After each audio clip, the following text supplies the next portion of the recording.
you're going to join me back in. We were rocking and rolling, and all of a sudden, everybody got dumped out of the room. So I don't know if YouTube had an issue with the servers or what was going on, but I'm going to try to see if we get some other folks back in here on this live, and I'll give it a few minutes here and see what's going on.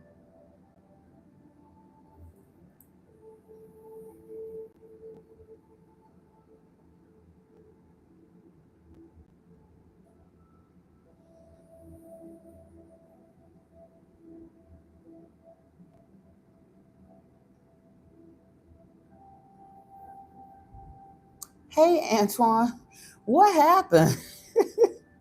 It looked like it was about 30 people in the room, and then all of a sudden I looked up and there were zero. And I waited a couple minutes to see if like the server had glitched or something.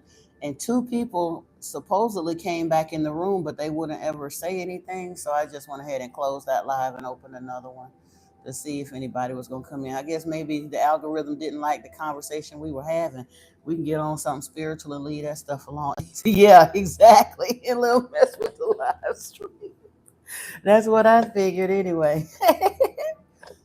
Like I said, we said in little mess with the live stream, or some of them, somebody didn't like something we was talking about. Yeah, because I looked. I mean, I never lost internet connection over here. It is storming here, but I've got YouTube on the TV too, and normally the big server will go out, and I mean, I can switch to my phone cellular. They'll give me some kind of a warning, but I never lost connection at all over here, so I'm not sure what happened. It's having a hard time letting folks back in, though. It kind of makes me wonder. We might have to just shut it down for the day, Antoine. And oh no, here comes somebody. So YouTube ain't playing with me. I might have to. Oh my goodness, it's all good. I'm gonna probably stay up late this evening and do the last two chapters in the Emerald Tablet, so we can go on and get started on. Hey, Diamond Jimmy, welcome back.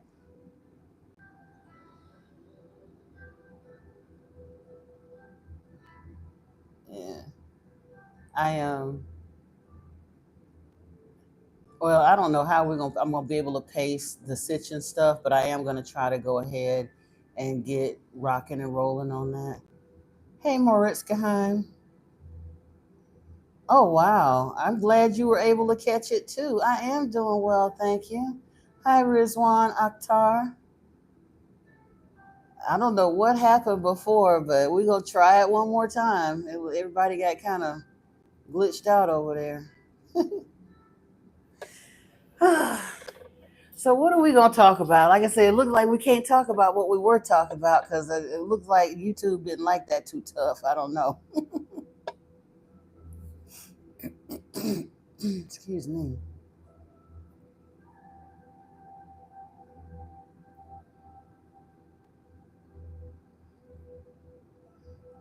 I can't speak Pakistani, Rizwan. I'm so sorry. No, we don't need to talk about that because you can see it. Ain't nothing to talk about though. Interestingly enough, though, Silas, my boyfriend's name is Silas, and he do like it.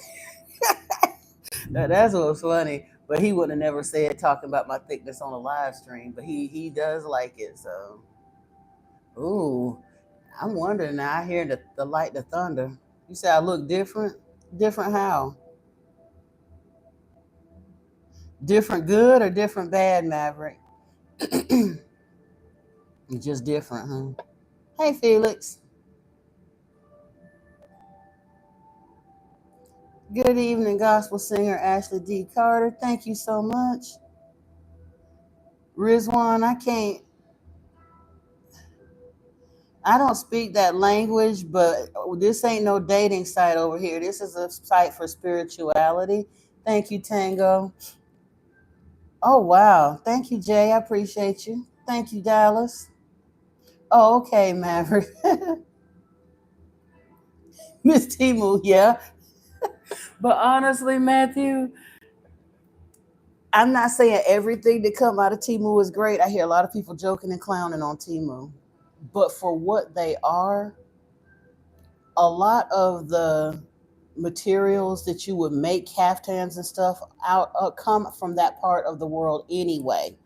Like in Africa, if I want bazine or wax print or things like that, I can get it a lot cheaper off of Temu. They sell it by the bolt. I just don't sew myself. So there are people that will go ahead and make up those caftans and stuff, and they are exponentially less expensive off Temu than for me ordering from some of the other Indian houses, which I do order stuff from there too.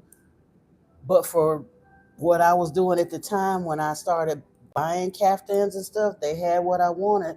And literally for less than what I would have gotten, a couple pairs of designer jeans and some t-shirts or whatever, I could buy a whole closet full of beautiful caftans for less than 2 or 3 pairs of American designer jeans.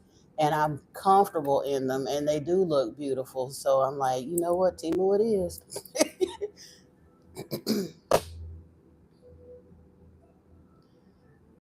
You keep your Rizwan. I don't understand that language. So I see Pakistani Hun. I don't speak Pakistani.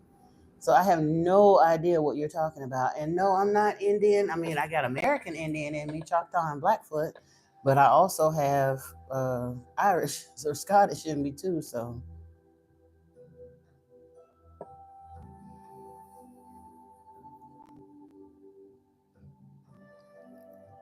oh, I appreciate you being my ninth like capital D. Awesome, awesome.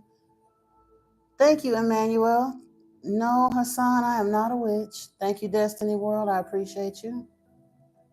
Although, a couple hundred years ago, they probably would have called me a white witch. I'd have been somewhere in a hut on the edge of the city making potions for folks as far as health remedies and herbs and stuff, and everything would have been good till the crops failed and they want to burn down my house. You said you thought I had Egyptian roots. I've always identified somewhat with Egypt because Thoth is one of my main guides, but as far as I know, I don't have an Egyptian lineage, not that I'm aware of anyway. I'm doing well, Nilesh. How are you? And Elliot, how are you? You're a Sag. I'm a Sag moon, yeah. No, I don't make alien potions, but I've been tinkering with herbs for my own health and healing since a teenager. Like my sister and different ones I'll do, make my own colloidal silver and do, all kinds of stuff for myself. But yeah, I don't really do a whole lot of concoctions for other people. I probably will start doing some like skincare items and some protection oils and purification oils and things like that, but I won't do.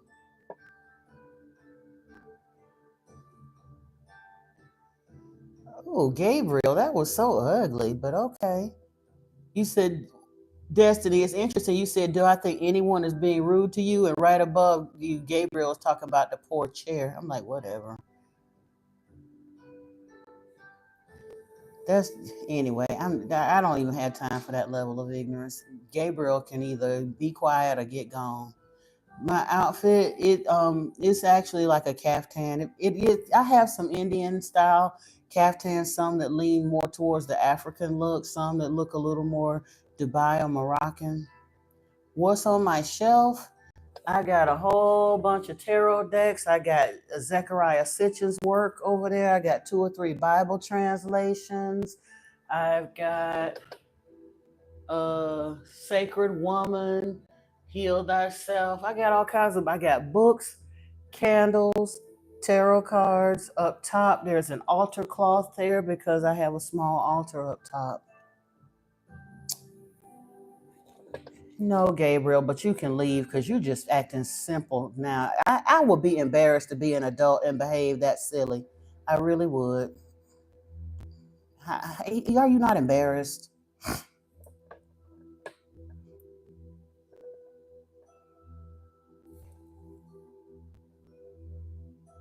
No, what welfare. I'm not a medium.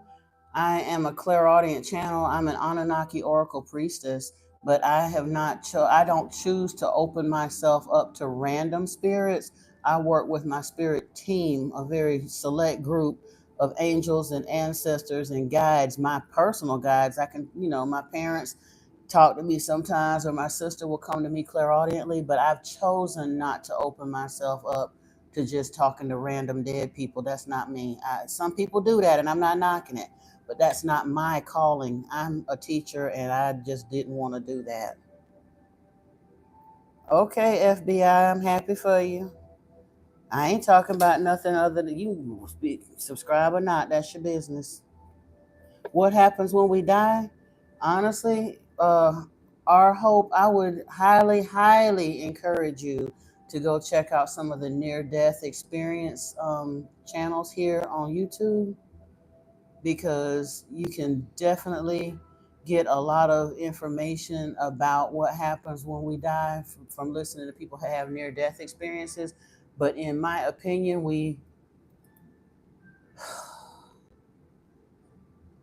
don't these adult people get tired of acting childish? I have no idea if we fart in the afterlife, and I don't think it really matters. Good Lord. And again, Carrie Metz, working on yourself, that's very relative, because guess what? You might not approve of my appearance. I feel like you should work on your raggedy attitude before you try to advise somebody else. There's a lot of different ways that people work on themselves, and it's extremely rude for you to come in somebody's house and tell them they're not qualified to help somebody else just because you don't like the way they appear. I'm sure if you look in the mirror, you're not perfect either. So to come in here and attack me because of my body, to tell me I'm not qualified to help another individual because you don't personally approve of my body, that's ignorant as hell. So you need to go work on yourself before you come and tell somebody else to go work on themselves. They're not getting to me, Destiny World. It's ridiculous to me that grown people call themselves adults and act so damn stupid. Lord have mercy.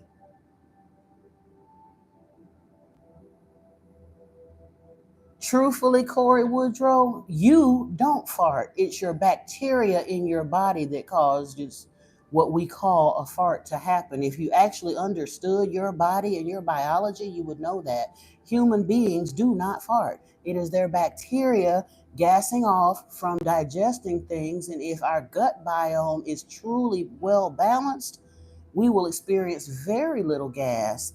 We experience gas because we eat a lot of chemicals and garbage that is not good for the bacteria that lives in our gut. Our biome is jacked up, and that's what causes our bodies to gas off. So if we're in the afterlife in the non-corporeal form without a body, there will be no bacteria there that need to gas off.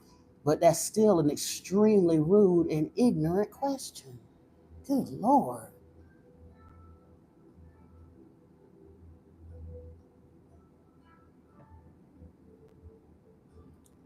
I understand welfare ninja, but they stuck on stupid. It's like they don't have nothing else to do with their lives.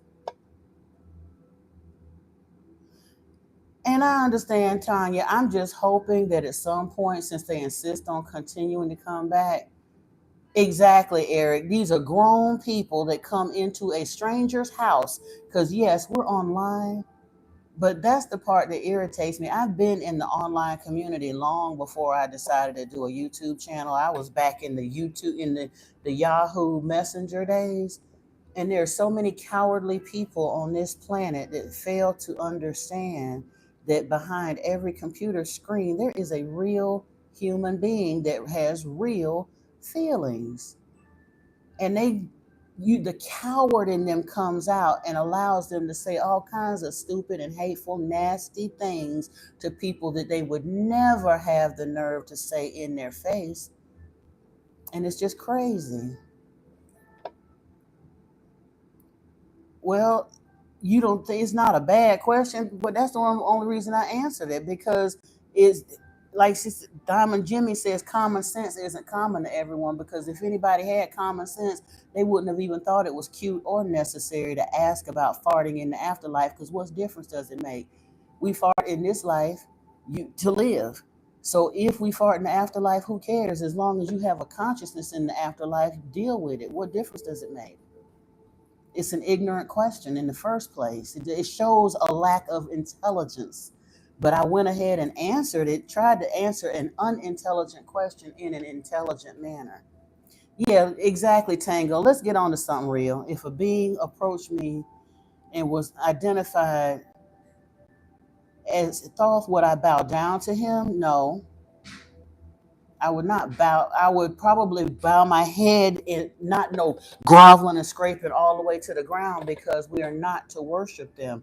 I would show him respect, but I would give like like I give you all every time I close a broadcast. I give you a namaste, because I recognize the divinity in you. So if I were to actually meet Thoth, I'd probably be wanting to hug him, but falling down, bowing down, kissing his feet and all of that, no, I wouldn't do that, because I know better now.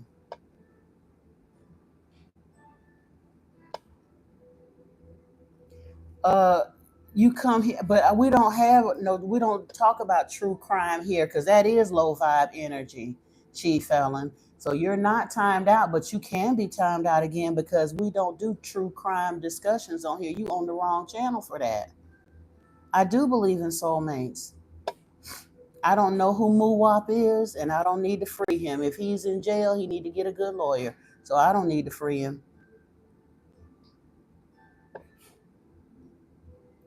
Well, that's what I'd like to find out. What we normally talk about spiritual things here, believer, but you got a cross on your thing, so it's probably not something that you would necessarily be interested in. I don't know if you what have you. But tonight, a whole lot of childish adults have been in here with some other stuff. So we really haven't gotten down to a real conversation yet. So, like Tango said, we can get into something else, y'all, because we've been having really good conversations lately. And Tango asked if I were approached by someone who undoubtedly identified themselves as Thoth, would I bow down to him? And my answer is no.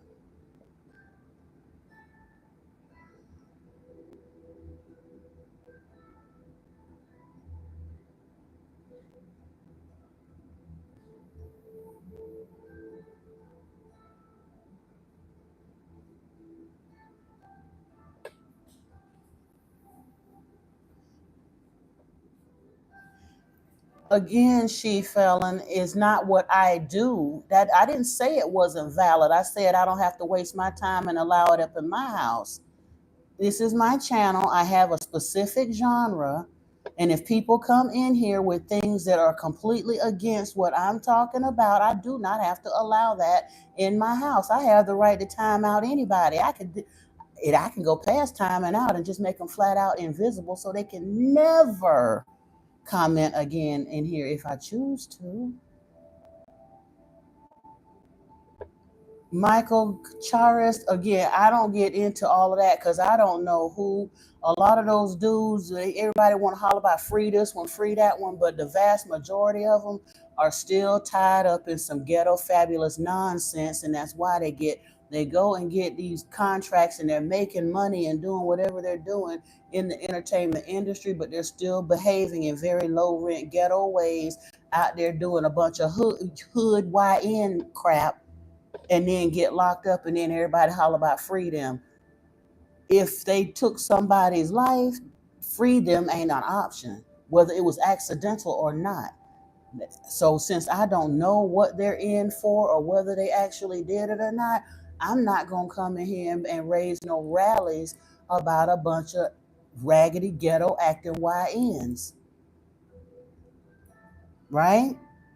That's not my platform, because it's some of them that be out there on some foolishness. They done literally unalived other people, and people running around hollering about free them. For what? So they can go out there and do it again?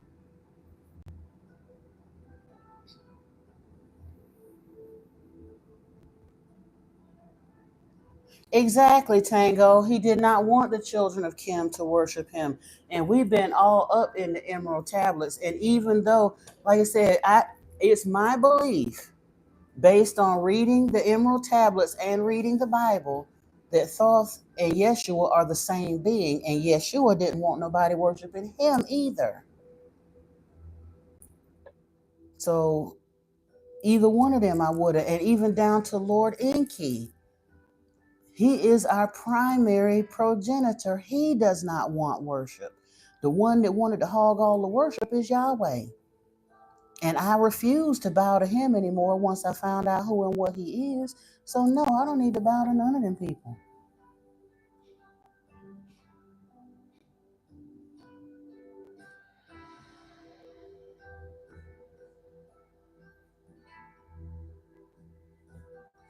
Oh, Tanya. Oh, honey, that is a powerful sign. And I'm sure that was from your daddy. 3 cardinals today, and he's been on your heart and mind. That is a message from your daddy all day. That's people don't understand that's how spirit moves. I had a female cardinal out on the porch one day. I had gone to the store, and my sister transitioned in 2001. And I heard one of her favorite songs. It was Brandy by Looking Glass. That song is ancient. And I was coming back from the store and heard it on the radio. Had not heard that song on the radio in 15 years probably. And I heard the song, and then I got home and went to sit out on the patio, and this female cardinal, at the time I was still smoking, female cardinal came out, and she was hopping along the thing and came back and looked and side-eyed me. And I swear it sounded like that cardinal said, "Stop, Tootie, cut it out." And I know cardinals don't talk, but when she chirped, it sounded like she said, "Cut it out, Tootie." And Tootie was my nickname from childhood. So I know that was my sister visiting with me. Hold on. I believe in energy healing, Sharir. It's not that I don't believe in psychoanalysis. I just never pursued it professionally to get the degree and all of the stuff that's regulated in the U.S. To let somebody go into that area of healing. But I am very much an energy healer. I am Reiki attuned. Yeah.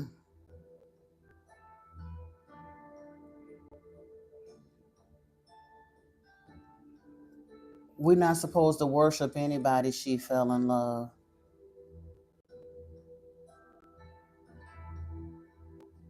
Hey, Brittany, I'm sorry. I saw you come back and get a bunch of stuff. I'm not pulling tarot tonight, Dr. Armand. I'm going to try. I said I was going to go in today, and I just really wasn't feeling well. I am going to try to go on for a little while tomorrow, pulling some tarot. If you happen to see me, that's fine, but I'm not doing tarot tonight.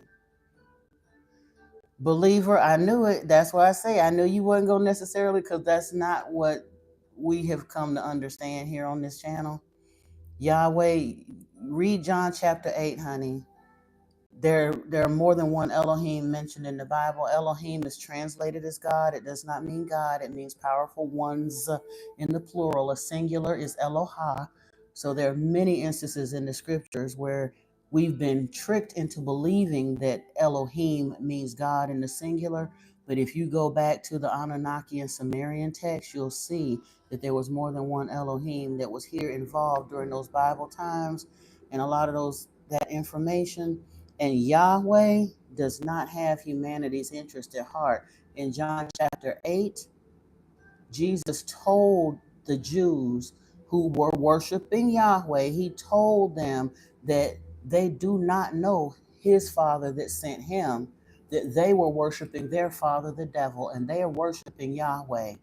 So Jesus told the Jews that they were worshiping the wrong Elohim, that Yahweh is the devil.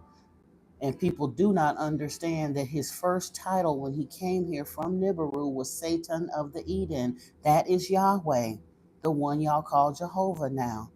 He used to be called Yaldabaoth, Dionysus, Beelzebub, Baal, Zeus.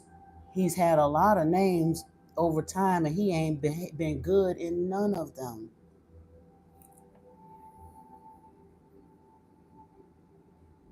Do souls live in this realm with us after they transition? Yeah. They've taught us that heaven is up there and hell is down there. Dimensions overlap, honey. They ain't really gone nowhere. They just checked out of the physical body. But they haven't gone anywhere. Unless they do their spiritual work and transition their consciousness to other dimensions, they still stuck here in this 3D dimension right here with us. Exactly, Tango. The Anunnaki knew that there is a creator and it wasn't them. They just lied to fool us into serving them. I do believe in an ultimate creator, and so did the Anunnaki, but they're not it. Enki acknowledged that the creator of all made this planet, including the hominid that he hybridized to create us, Homo sapiens sapiens.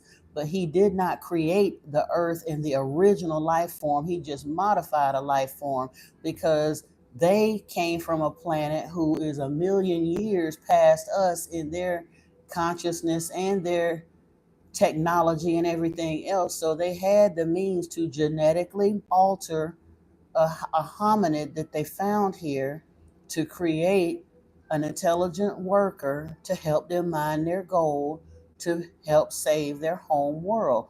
That ain't no secret. The only people that's surprised about that is the folks that's so stuck in religiosity that they won't believe them other texts that they dug out the ground at the same time they dug out them what we're told is the Bible stuff that was approved by the church. There was a whole lot of other information that was dug out the ground too that gives us the rest of the story. But Christians, Muslims, and Jews won't ever hear the rest of the story because they will only listen to what their priests and pastors and imams approve for them. So they stay mentally bound to that black magic cultist ritual that they call religion, and they stay stuck. Blocks in life are spiritual, Brittany. No, I don't do black magic terrifier.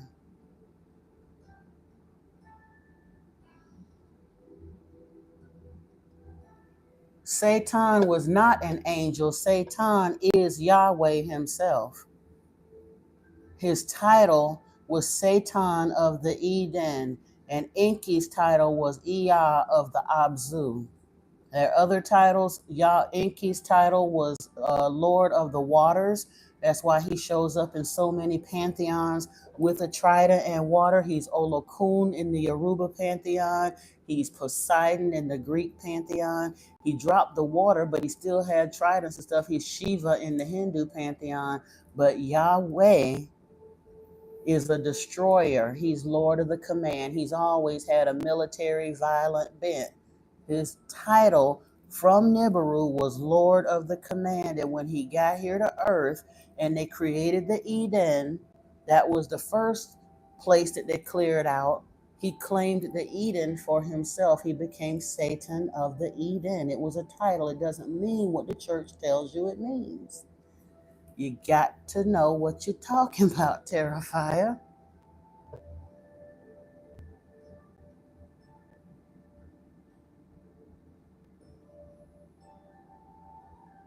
I hope you have a blessed day too, believer. And again, you're stating your opinion, but you're stating your opinion in the middle of my live stream. So I'm addressing it so that anybody that reads it doesn't think that I'm going along with it or doesn't get confused by it because we've already covered that ground here. So I'm not mad at you stating your opinion, but when people state opinions of things that I know are leaning to false teachings that have had humanity stuck for thousands of years, then I will comment on it. Oh, Tango. That is one of the things, and I probably won't be able to have that conversation in a live stream because people are so immature. But this whole idea of a return to the divine feminine, people don't understand that there's a reason why women are being encouraged to do the breath work and do the chakra balancing and do the cleansing and do the meditation to raise their energy to reach that divine feminine status again, because as this planet ascends, and the energies are shifting, we are being called back to sacred sexuality, because that is a powerful manifestation gateway. Absolutely.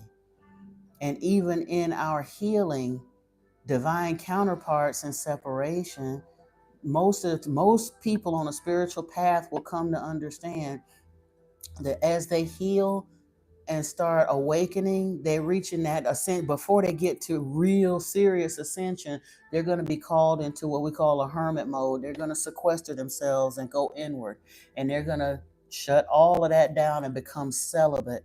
And even in that, as their energy starts ramping up, they can transmute that energy for manifestation. But when two beings who have actually done the spiritual work and expanded their consciousness, opened their third eye, cleared all of their chakras all the way up through to the soul star, and they choose to come together in that sacred love, go, and if you ever get an opportunity to, there's a book called Jewel in the Lotus by Sunyati Saraswati. It's a very good, in my opinion, easy to understand beginning information point for understanding Tantra.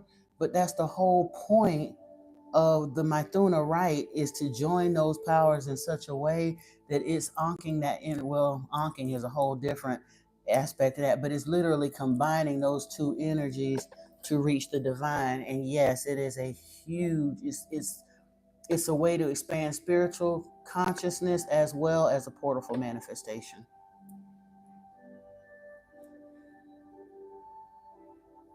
No, I don't need to join the Church of Scientology. That's some foolishness. I've talked about Scientology, along with, there's a whole slew of religions that popped up from 1830, starting with the Mormons. Then they came up with the Church of Latter-day Saints, the Jehovah's Witnesses, the Scientologists, the Unity Church, the Science of Mind, all of that through about 1935, when Yeshua's energy came back on the planet. And there were some folks that were very sincere, but I don't believe that they really interpreted the information. Holy Spirit can only move through the lens of the vessel it's working with. So if those people were not correct in their thinking, they would come up with a very skewed idea of what they felt like Spirit was telling them. And anything that promotes racism, in my opinion, is not truly of God. It's not of Yeshua, and it certainly is not of the light. So, Scientology, no thank you. Mormonism, hell no. I did the Jehovah Witness thing. Nope. Did my time with the Seventh-day Adventists too. Nope.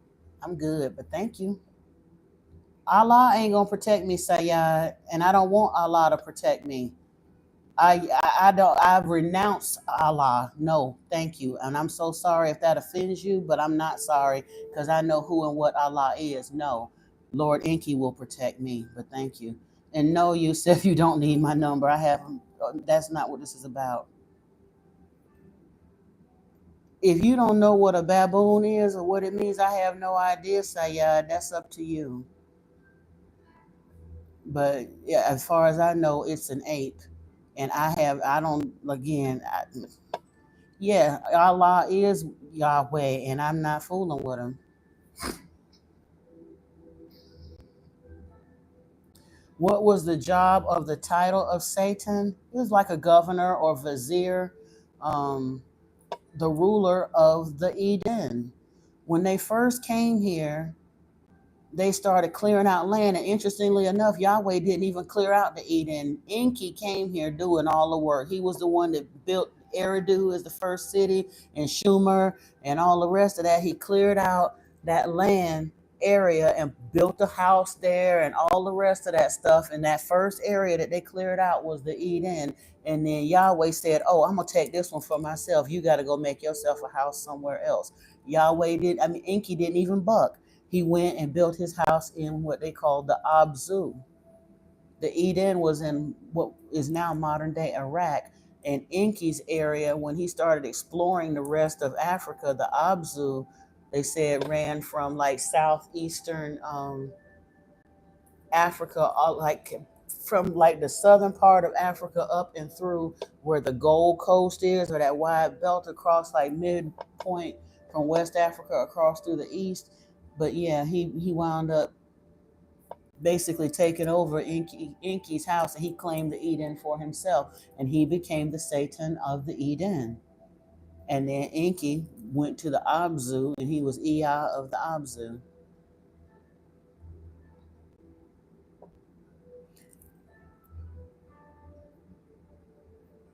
I'm talking, Ahmed. I'm talking about the ancient history. Before it was Iraq, it was Eden and Eridu.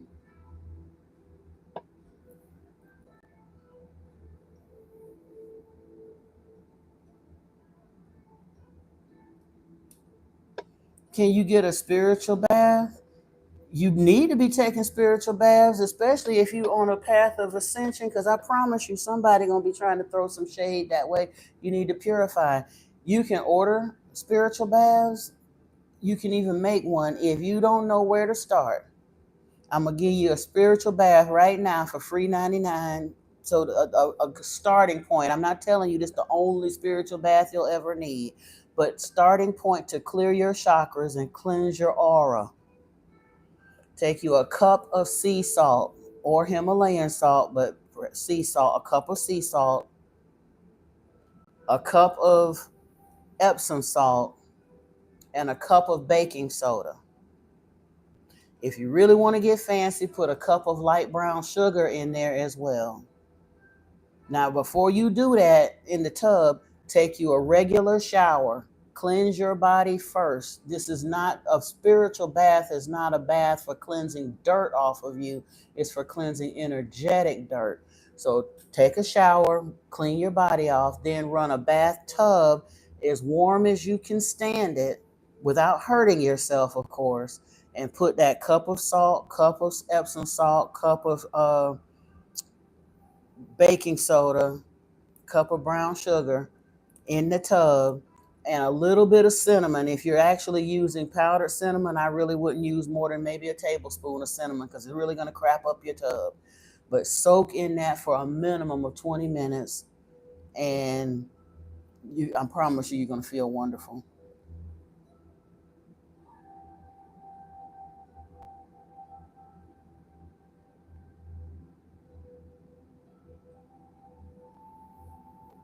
You said, what are my thoughts on Allah being God and Muhammad being his last prophet? What are my opinions on that?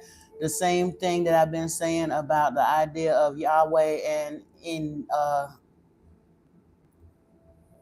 Yahweh and Jehovah. Allah is not an exact correlation to Yahweh, but truthfully it is. Muslims want to get hung up on that point because they say that Allah goes back to El, but El traces back to Yahweh, Jehovah. At the very least, you would trace him back to Marduk, which is still the same kind of energy. And I don't think very much at all of him. I'm not saying, again, Muhammad, peace be upon him, nothing against him. He went out in meditation to do his thing and all the rest of that. But just like Yahweh came to Abraham and Moses and basically lied to them to get them to choose to serve him, he did the same thing to Muhammad and led the nation of Islam lost. They are following a dragon and they do not know that and do not understand. He's a dragon. Y'all debate. He is not what people think he is. Why do you think it is that 3/4 of the world is following the Abrahamic religions and they ain't had a day of peace nowhere on the planet since the Abrahamic religions came in power? The scriptures say a slave of the Lord does not need to fight. And damn if the slaves of the Lord ain't been fighting ever since they chose to be slaves of that particular Lord. He's a very violent, misogynistic, dishonest God. He is not the Elohim that Yeshua told people to follow, and he's not the Elohim that anybody that wants peace should be following. He promises peace and prosperity, but look at what we got. We ain't got peace or prosperity. Fooling with him. I hear you, Brittany. I'm in my celibate hermit mode too.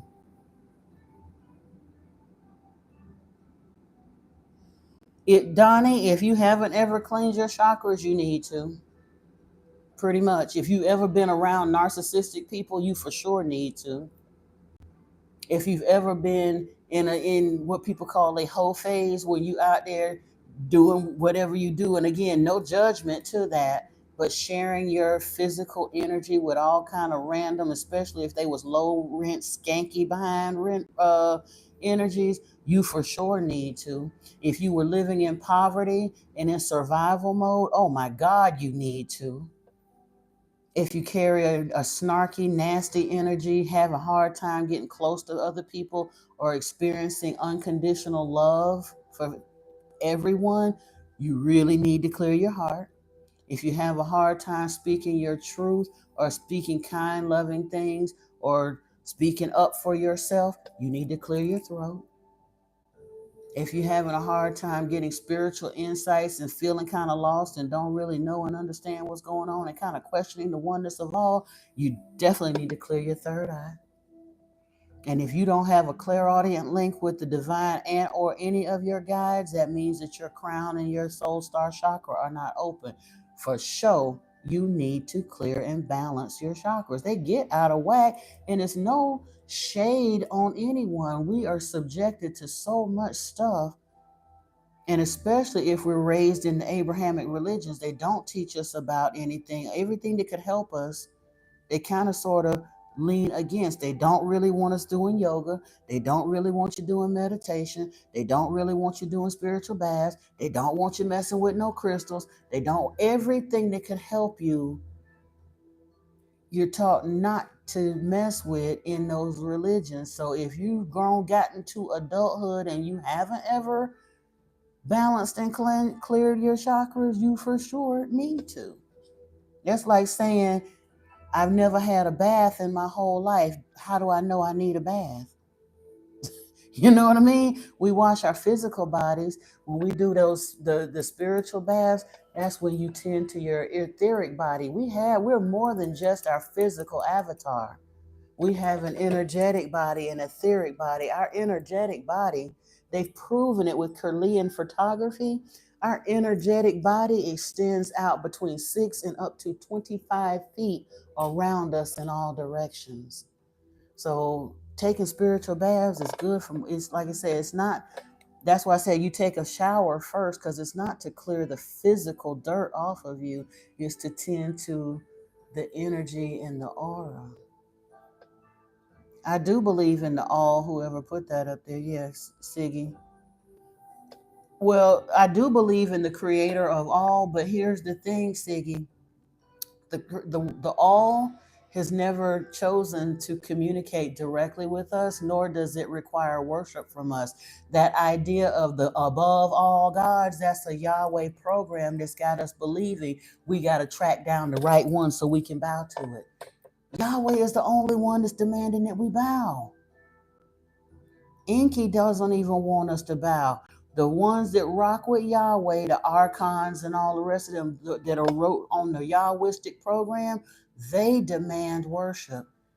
Enki does not demand worship. The creator of all does not demand worship. Respect, yes. Cooperation, yes. Worship, no. I'm so sorry, Dustin. My condolences to you. Who is Lord Enki, Billy Joe? He is our primary, uh, our progenitor. He's one of the brothers who came here initially from Nibiru. There's a planet on the other side of our solar system, out past Pluto, because according to them, Pluto, when they start heading towards Earth, Little Gaga or Pluto is the first planet that they encounter in our solar system. So they are out past Pluto, but they came here to Earth to mine gold to save their home world. They are two brothers, same father, different mother, and their sister, Ninma, Isis, Ninhursag, she first came here under the name Ninma, and then later on she was given the name Ninhursag, And then later on in the pantheons, she became Isis.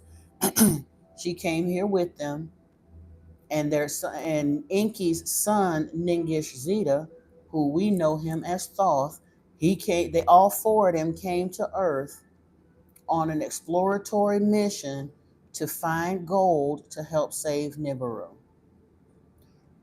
Once they got to a point where they decided that they needed to fashion primitive workers to help mine the gold, that's when Enlil, not Enki, Enlil insisted that if they were going to fashion workers, that our lifespans would be limited, and that they would insert a worship gene in us to cause us to worship, and that we were never to know that they were not gods. He decided right then, before we were ever made, to perpetrate a fraud on us, to forever have us believing that they're gods, so that we would worship them without question and do their bidding without question.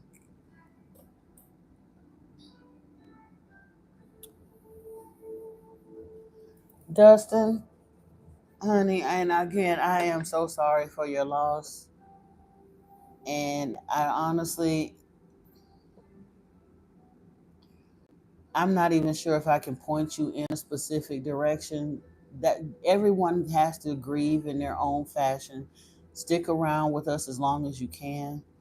I would encourage you. I mean, again, I don't know where you are in your grief right now, how long it's been, and things like that. But whenever you're able to, try to feel for her in other ways. Like I said, she may not physically be with you anymore, but you may be able to experience her energy in other ways when you're able and ready to. Again, if your grief is new for you, she may not come forward for you just yet until your energy is able to perceive it. But yeah. Thank you, Diamond Jimmy. I appreciate that.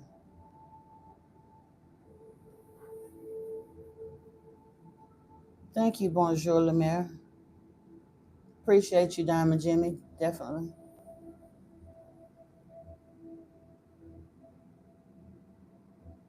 The Eden, that was, if you've ever read the Bible, that's supposedly where the whole Adam and Eve showdown took place.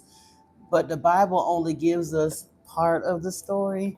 The Lost Book of Enki fleshes out the rest of the story for us.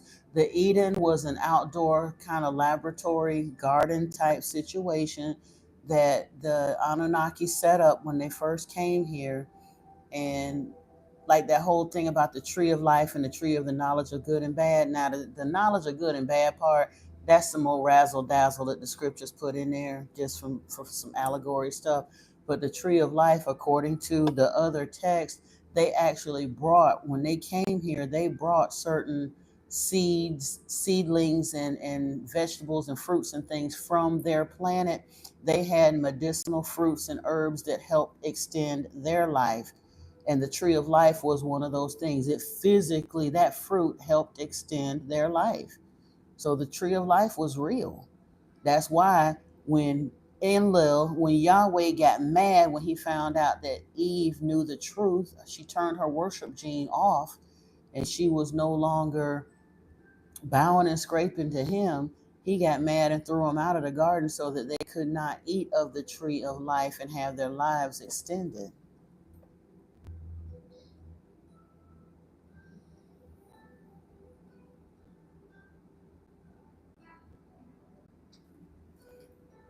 Well, no, Jimmy, God is invisible only because he said that they were going to be invisible to us. If you notice in the scriptures, if he was truly invisible, he wouldn't have to come with special effects. Every time he shows up in the scriptures, it's behind flame, smoke, in the fire, in the tree, in the bush, behind the wall, all the rest of that stuff. They're not invisible. They just like clowning us, so they put on that show and would not allow themselves to show their faces. But it's interesting because last night when I was reading in Exodus, there is one incident in the scriptures where he did physically show up for Abraham, I think it was in, wait a minute, where was that?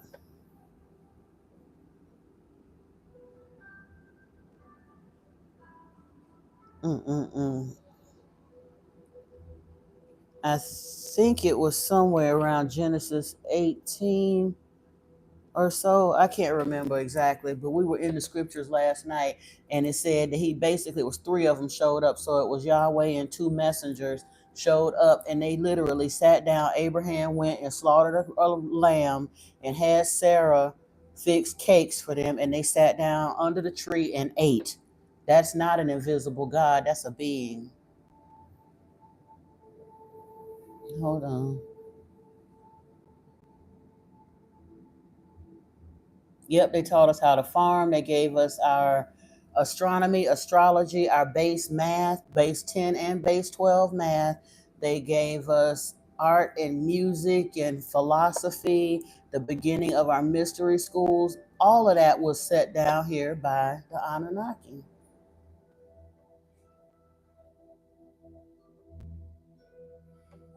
And honestly, Diamond Jimmy, you're saying that the lost books of the Bible, they're not lost. They were taken out because they tell too much of the truth. You will get more truth out of the apocryphal text than you will from most of the other stuff. But this book right here is not considered a biblical text. But I'm telling you, if you thoroughly read that Bible and then you turn around and read the lost book of Enki, it'll make the Bible make a whole lot more sense. And then turn around and read the Emerald Tablets, and you'll really get a more rounded picture. That's what we've been doing here. I've got those on my play. I got a playlist for both of those books on my channel.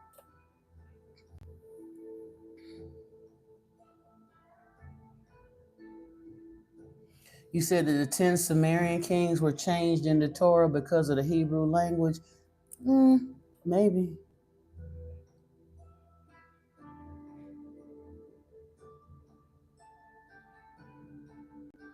But Diamond Jimmy, understand something. Angels only means messengers. That still doesn't mean that they're the wingless, sightless, invisible sky daddy creatures that we've been taught in Christianity. They also tell us that Yeshua was a virgin birth and immaculate conception. But if you actually understood how Enki was a geneticist and how he created the Adamu, and go back in the lost book of Enki and read that and understand why he had Andupsar write that book, because he tells us in the beginning, his scribe has an attestation in there describing how he came, how Enki summoned him to write the book.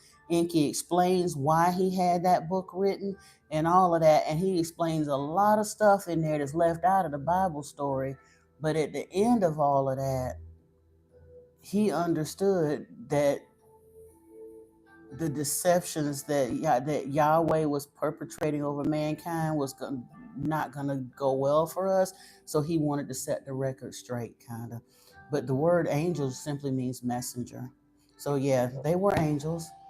Some of their henchmen, but that's one of the reasons I say all angels ain't good angels, because some angels rock with Yahweh, like Samael and Azaziel. I don't fool with them. I rock with Michael and Raphael and Metatron, Sandalphon, because I know whose side they over here with. You know what I'm saying?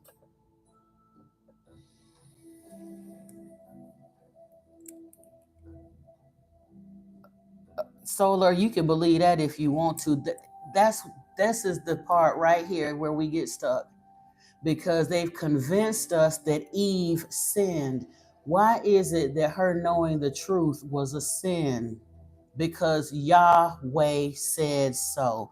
He wanted us to stay blind and ignorant. His brother, the one who actually fashioned us in that let us make man in our image thing, his conscience bothered him with continuing to lie to us that way. And he told the truth that they are not gods, and that he explained the whole deal to him. And that infuriated Yahweh, and that's why he said that it was her fault and all that. That's some narcissistic nonsense. You lied to somebody, then when they find out the lie, they done peeped your lie. Now you turn around and flip the script and tell them that they're wrong and it's their fault and they're sinful and they're dirty. And now you were just too sinful for me to even appear before you. That's narcissistic nonsense. He didn't kill Uzziah for touching the ark. The ark is so charged. The ark contained Anunnaki tools in it.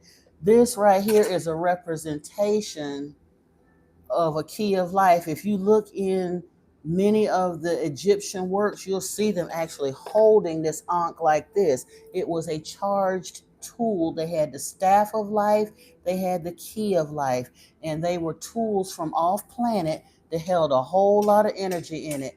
And to this day in Ethiopia, they got a temple where there's some priests that are sitting on what they claim is the Ark of the Covenant. Now, nobody knows because nobody will let them in there. But one of the things that's really interesting about it, they choose who's going to sit and watch guard over that ark. And every single one of the priests that's been chosen to sit with that ark eventually goes blind and winds up dying earlier than they would. It's radioactive. Keep believing the Bible claptrap if you want to. And again, why will people keep worshiping a God that's so wicked that they will kill somebody just for touching the ark, trying to keep it from falling and hitting the ground? And preachers have us believing, well, he was obedient, he was disobedient, that's what he deserved. Do you not understand how wicked that is?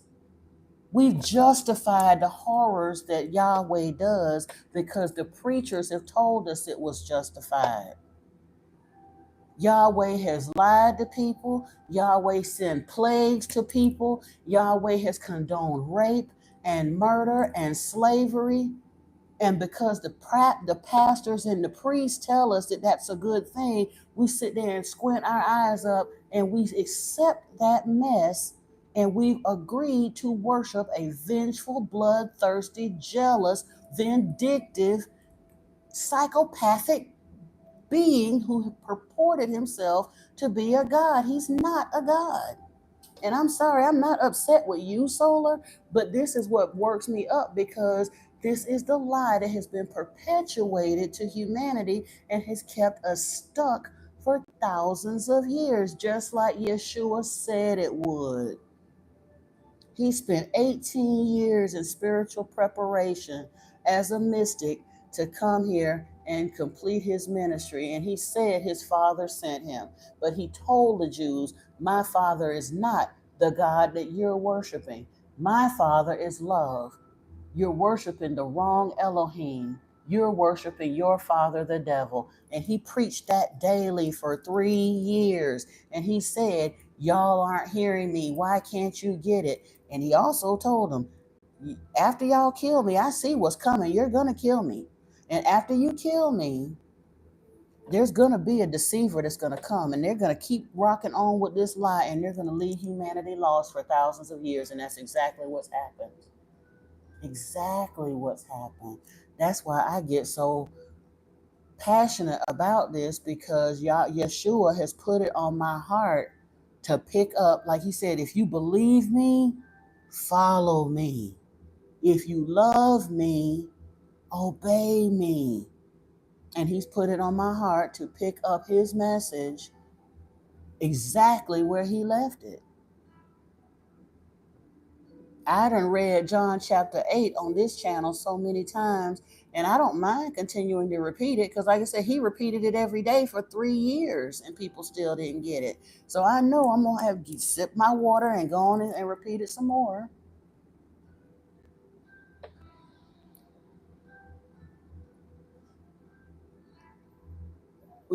Solar, you know what? I hope we live long enough for you to understand exactly that. If they're gods, why are they about to lose? You could say the same thing about Yahweh, because Revelation tells us that Yahweh is about to lose. And everybody that chooses to rock with him, going down with him. Let's read that. We're going to read some scripture today. I'm going to read, again, I done read that scripture a whole bunch too. I'm going to read John so you can get it. And Christ is King, if you read those books and you still turned around and followed Christianity, because here's the thing, Christianity wears the name of Yeshua, but Christianity has got the least to do with Yeshua of anything on this planet. The very least. Christianity are the people who unalived Yeshua and turned around and knit him as a mascot in the middle of the Yahweh manifesto after they killed him. This is true, the true hypocrisy. He came here, beautiful soul, to liberate mankind from the evils of Yahweh. And they killed him and then told the lie that he was trying to turn everybody to Yahweh. They remixed Yahweh and pushed him out to the world as Jehovah, but it's the same being. And that is the true travesty, that people that claim to love Jesus literally turn around and bow to the same people that killed Jesus. And they got y'all enacting black magic rituals to keep that curse alive over Yeshua's name for thousands of years.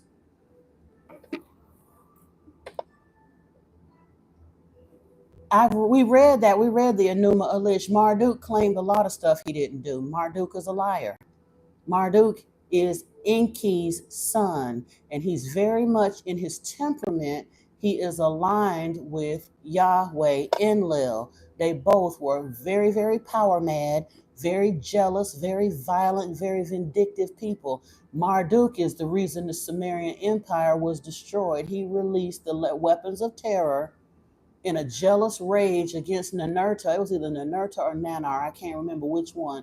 But in the Anunnaki Wars, he wanted to stop, I think it was Ninurta, and he unleashed the weapon of terror.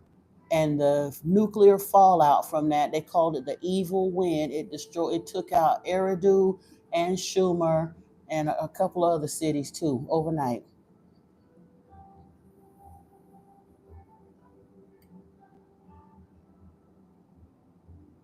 What about the Ethiopian Bible, Daisy Duke?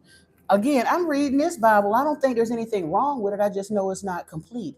And I'm not going to say there's nothing wrong with it. I understand it for what it is.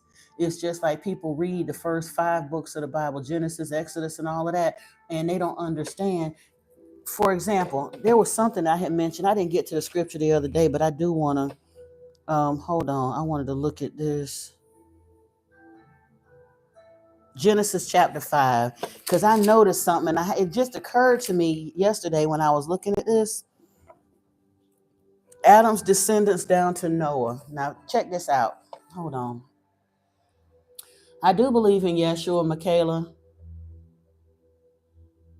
Solar, you still giving me elementary school, Sunday school claptrap. That is not the whole story. You're never going to get to the truth, honey, unless you read some of those other books. And if you choose to keep believing that, that's fine, but you're not going to argue elementary school stuff with me, because we on to some high school postgraduate stuff here. And I get it that you don't understand. That's why I'm trying to explain it to you, but you keep coming back with me with very elementary Sunday school stuff. That's the stuff that you was told as a child. That's not the whole story. I'm very well aware of the Sunday school version, and I'm very well aware now that that's a lie.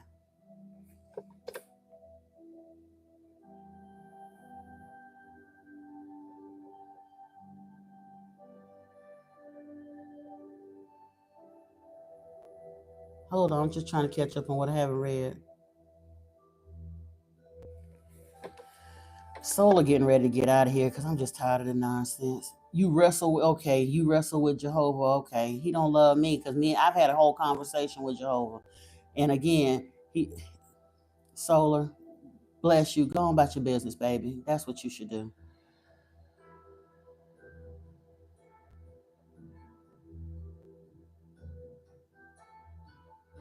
Yahweh is gonna lose to Michael and Yeshua and Lord Enki. We're gonna get there, because after I do Genesis 5, we're gonna look at John 8, and then we're going to Revelation so you can see.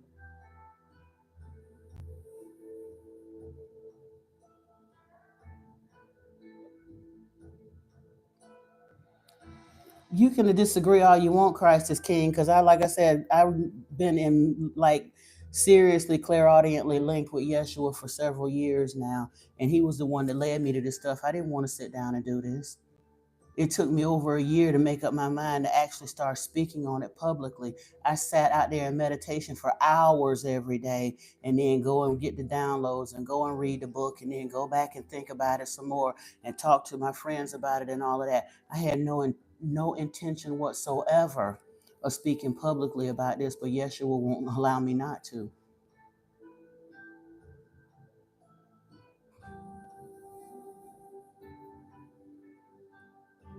Hold on a second. Yeah, I believe. Well, I do believe in Holy Spirit, but I don't believe it's what Christians believe it is. It's a helper. There's a clear. They can link clairaudiently with us, telepathically, whatever you want to call it. They can link with us, and there are non-corporeal beings around us, or other dimensional beings, whatever you want to call it, beings that are not normally seen to us in with our 3D eyes and whatever, that are still in and amongst and around us. Yes. Now, Genesis chapter 5, it says, "This is the book of the generations of Adam.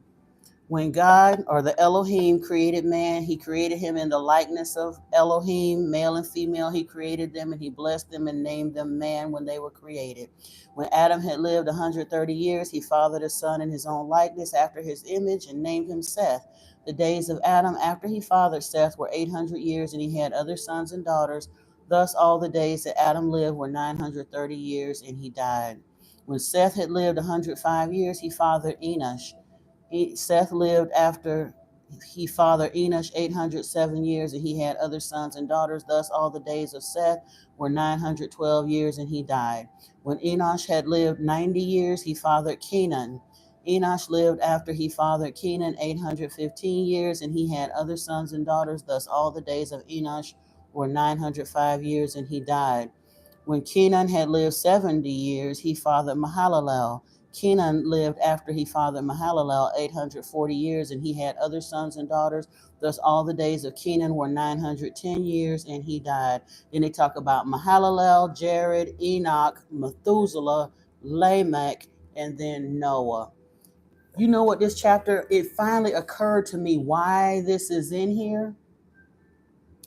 Hey, unique goddess, welcome in. Christ is King. I'm not going to continue to allow you to just take over with random questions. I'm talking about something else right now, and I do believe in Yeshua, but he is not. He was baptized. The scriptures tell us that, and he was empowered by Spirit. But the voice that spoke from heaven that said, "This is my Son, the beloved, whom I have approved," was not Yahweh. That was Lord Enki approving Yeshua.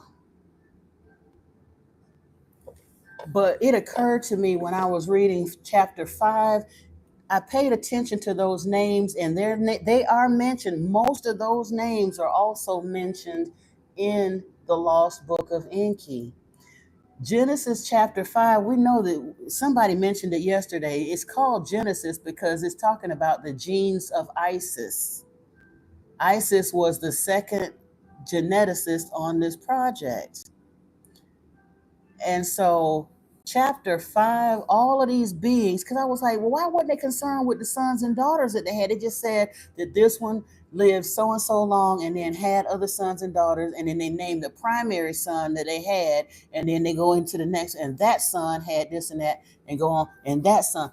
Every one of these that's listed in chapter 5 are Anunnaki hybrids, all the way down to Noah. He was a direct son of Lord Enki, not through the wall, through the whatever. He actually mated with humans, and it's kept records of it. He went back and he admitted to when they wanted to send, oh, I can't remember which one it was. I think when he first sent Enoch or whatever to whoever it was that they sent back to Nibiru, to visit, and he told them it was a hybrid, but he told them, when you go to Nibiru, do not eat the food and do not drink whatever. And and Anu, they daddy, thought that was awfully suspicious. You done came all the way from Earth, and we done laid out this banquet for you, and you won't eat our food, and you won't drink our water, and all of that. And then he had his messenger pull daddy aside and sent a note and confessed to him, I don't want him eating your food and your water and drinking your drink because he is my physical son. They did not want to extend his life. He could not stay on Nibiru and live because he was a human Anunnaki hybrid. He admitted that to his daddy, and his daddy was like, you son of a gun, and just kind of laughed about it. But they went ahead and sent him on back to Earth and didn't allow him to eat the Nubarian food that would have extended his life. They understood it was enough that he was all out here mating with them, but they didn't need them to be becoming, for all intents and purposes, immortal. So he would not allow them to eat those fruits and stuff of the tree of life. But if you notice their long lifespans, they had those really long lifespans because he was out there. Papa was a rolling stone. Enlil hated humans. He thought humans were animals. He did not mate with any humans. Now, Marduk did marry a human, Sarpanet, but Enki was out there getting it in, and he's naming his children and how long they lived, and went down the lineage all the way through Genesis chapter 5, from Adam all the way down to Noah, because Adam had his DNA too. Hold on. Yeah, it would have extended their life. Yeah. If they had eaten from the tree of life because they were half Anunnaki, it would have extended their lives way longer than that 900 years. They'd probably still be alive. And he was like, seeing where things was going, that really was not the program at that time, so they didn't allow it. No, it's not a Scientology channel. See, Avi, you can look one up, but we ain't it. So now, let me see. Exactly, Antoine. A lot of Genesis, all of this, who begat who, and because trust me, like I said, this was the stuff that I used to get my tongue tied around as a child because I had to sit down and learn how to read all of this stuff, and I couldn't figure out who cares who begat who begat who begat who. Christianity will lie to you and tell you that they're tracing the lineage of David and then ultimately the lineage of Yeshua, but truthfully, if you really want to get funky about it, that's even more proof that that's Enki's boy, not Yahweh. Yeshua is Enki's boy. Yahweh never made it with any humans. He thought we were animals and thought we were disgusting. He wanted us dead. He wanted us all to drown in the flood. He never cohabited with a human. But Enki did a whole hell of a lot of cohabiting with humans. So if they are trying to claim that all of these lineages eventually trace down to David's lineage, who eventually traces down to Yeshua, Yeshua is of the bloodline of Lord Enki, not Yahweh. So he wasn't lying when he said, my father is not from here. You don't know my father. You worship your father, the devil. And we're going to get to that right now. John chapter 8. Let's go. And Brittany, like I said, it was a pretty cool revelation for me to see that and understand it, because it was like, you know?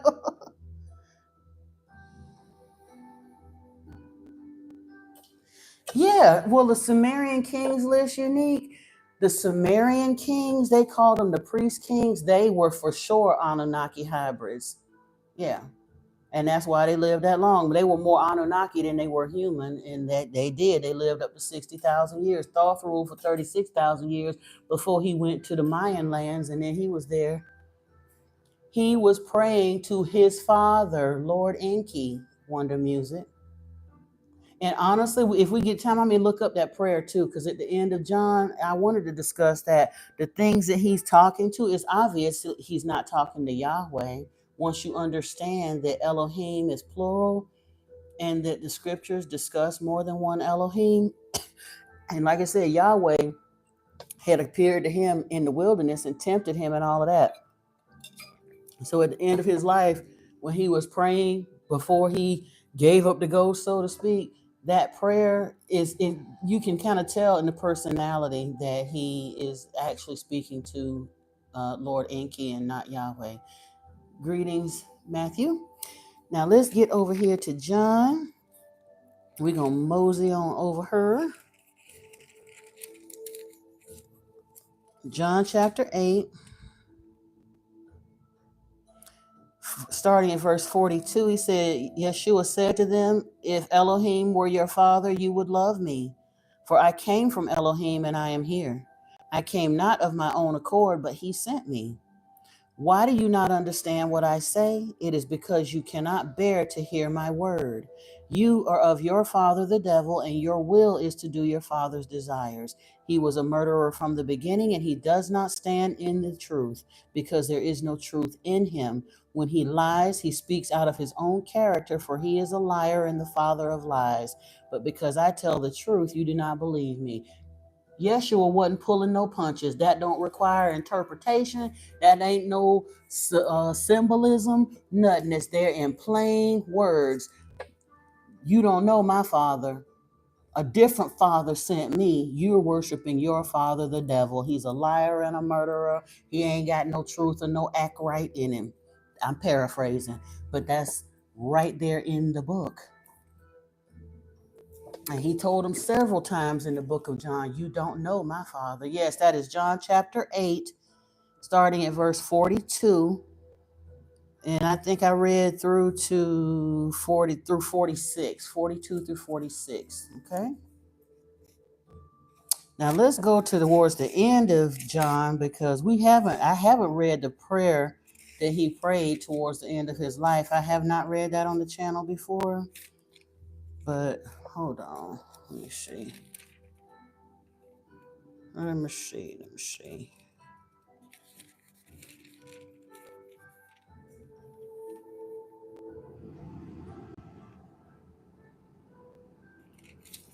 Hold on, I'm trying to find it.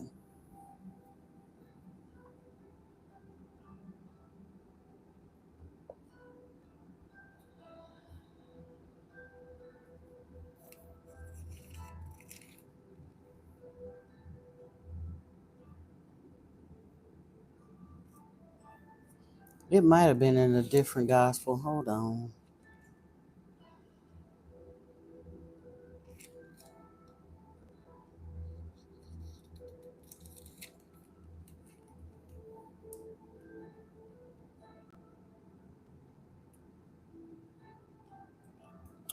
But hold on. It said this is part. We're going to back up a little bit, because this isn't the prayer that he was praying, but he was saying,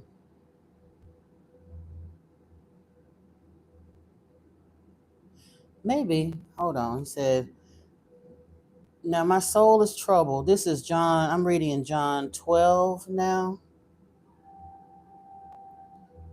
And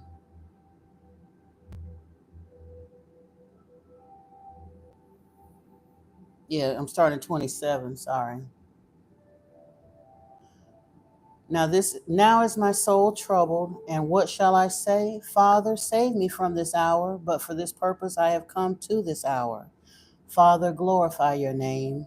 Then a voice came from heaven, I have glorified it, and I will glorify it again.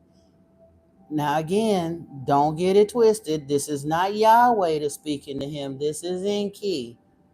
Because Enki, when he got baptized, he said, oh, okay. When he got baptized, he said, this is my son, the beloved, whom I am approved. Listen to him. And the same thing when in the transfiguration, when he showed up with Elijah and Moses, and the voice came down and said, this is my son, the beloved, whom I have approved. Listen to him. Yeah, that was Lord Enki. That was not Yahweh. Hey, Ahmed, welcome. And okay, Danae. I'll try to remember that. Now, he said that the voice has come. Wait a minute. Then, yeah, the crowd that stood there and heard it that had said that it had thundered. Others said an angel had spoken to him. Yeshua said, "This voice has come for your sake, not mine. Now is the judgment of this world. Now will the ruler of this world be cast out. And I, when I am lifted up from earth, will draw all people to myself." And he kept saying he would come back. He would send Holy Spirit as a helper. He said, "In my Father's house there are many abodes. There I go to prepare a place for you." All of that. So he never said that he wasn't going to come back for us. He's just not rocking the Elohim that you've been hoodwinked into believing he was rocking with. We're told that he was sent here as an emissary of Yahweh, and that is not what he said in John chapter 8.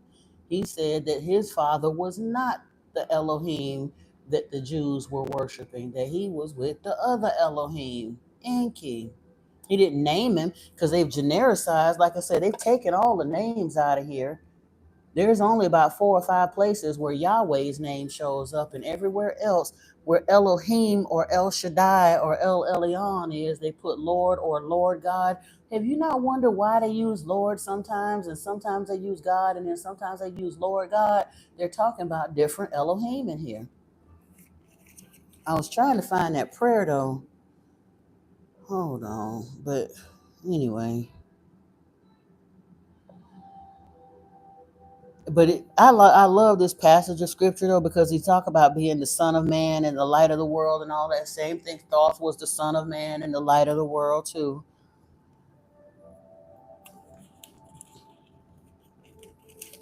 And then he said in 12:44, he says, "And Yeshua cried out, 'Whoever believes in me believes not in me, but in him who sent me. And whoever sees me sees him who sent me. I have come into the world as light, so that whoever believes in me might not remain in darkness.'" Can't get no plainer than that. He was telling the Jews they were in darkness. The things that they believed, the God that they were worshiping, the things that they were doing, they were being led in darkness. He came and told them something completely different, and they killed him for it. "If anyone hears my word and does not keep them, I do not judge him, for I did not come to judge the world, but to save the world.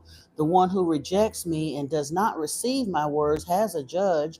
The word that I have spoken will judge him on the last day. For I have not spoken of my own authority, but the Father who sent me has himself given a commandment what to say and what to speak. And I know that his commandment is eternal life. What I say, therefore, I say as the Father has told me." But he never said that the Father that was telling him these things was Yahweh. That is what the church has us assume, because they put Yeshua in this book to try to propel forth Yahweh worship. Enki is not a Bible word, but neither is truthfully Yahweh, because it ain't, the names aren't in here. Yahweh, Jehovah ain't a Bible word either, but we call him that now because that's what Christianity decided we was gonna call him. Jehovah is not a Bible word until they put it in there, honey. Yahweh was the name that he was using throughout the beginning of the scriptures, and then after they killed Yeshua and built a religion based on his blood. They literally killed this man and built a religion around his blood sacrifice and the curse that was hanging him from a tree. And they gave Yahweh the new name Jehovah and pushed it right on out into the world. But Yahweh was not telling nobody to worship. Yeshua wasn't telling nobody to worship Yahweh. He was telling them exactly the opposite.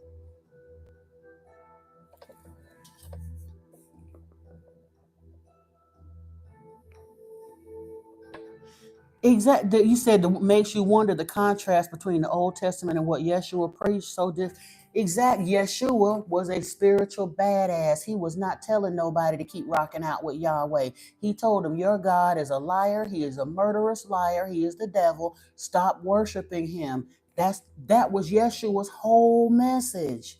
That's why they wanted him dead. He was not telling them to keep worshiping Yahweh. He was telling them exactly the opposite. He said, "If you believe me, follow me. If you believe me, obey me. I'm telling you, my Father is not the father of the Jews. This is not the same one.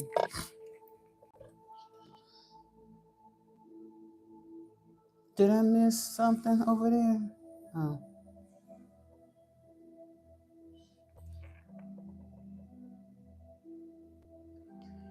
Except for the fact, Ahmed, all the Abrahamic religions are truthfully not a development of the Enki story. Well, kind of, sort of, except his brother Enlil came in and took credit for. He literally hijacked a lot of the Enki stories in several pantheons. It ain't just happened with the Jews and the Muslims. He did it a couple of other times in older pantheons too, because for a while Enlil was exiled twice during the Anunnaki Wars. So he found himself basically an Elohim without a people and without a land. That's why he had to lie and finagle and convince Abraham and Moses to decide to come and start for the nation of Israel to start worshiping Yahweh, because he no longer had a people. So a lot of the things that Enki had done, Yahweh came in and started his braggadocious. He did that all through Job. Where was you when I did this? And where was you when I formed Leviathan? And can you part the waters? And can you do this? And he was very braggadocious about what he did, but he literally came in and lied and took credit for a lot of stuff he didn't do. Christians believe that Yahweh was the one who saved Noah in the flood and gave us the covenant of the rainbow, when the truth of the matter is, Yahweh was the one that insisted that we be allowed to drown, and he was mad as hell when he found out that Noah survived the flood. And it was Ninmah who actually gave us the covenant of the rainbow. She loved Yahweh, Enlil, and she initially went along with him, but when she saw the devastation that had happened, she had genuine regret. And she said, never again will earth be allowed, will humans be allowed to be destroyed by water like that. He studied the Old Testament because there were certain prophecies that he knew he had to fulfill. And you forget, he was a Jew. What else was he going to study? He was born a Jew. He was an Essene by faith, so he didn't follow everything that a lot of the other Ashkenazi Jews or whatever sect of Judaism was rocking at that time was doing. He was an Essene, possibly an Edomite, but he wouldn't have had nothing to study but the law in school because he was a Jew by birth. So you're talking about why did he study the Old Testament? Because that's what was around. He studied a lot of stuff. Christians claim they don't know what was happening to him. Again, Solon, Matthew is one of the gospels that was written by somebody who never met Yeshua. It's a vehicle that was used to launch Christianity. And of course, they tell us to look to keep Jehovah's law, because the New Testament, starting right there in Matthew, Mark, Luke, and John, that's the division point where they started laying the groundwork for that new religion. They had to cook the story up. But again, none of that stuff came into being until 100 years or more after they killed Yeshua. Go look and see when Matthew, Mark, and Luke was written. And all of the Greek scriptures from Acts on was written by Paul, who never met Yeshua. He lied right in the beginning of Acts and talking about he had that revelation and met up with Christ on the road to Damascus and all that. That's a bald-faced lie.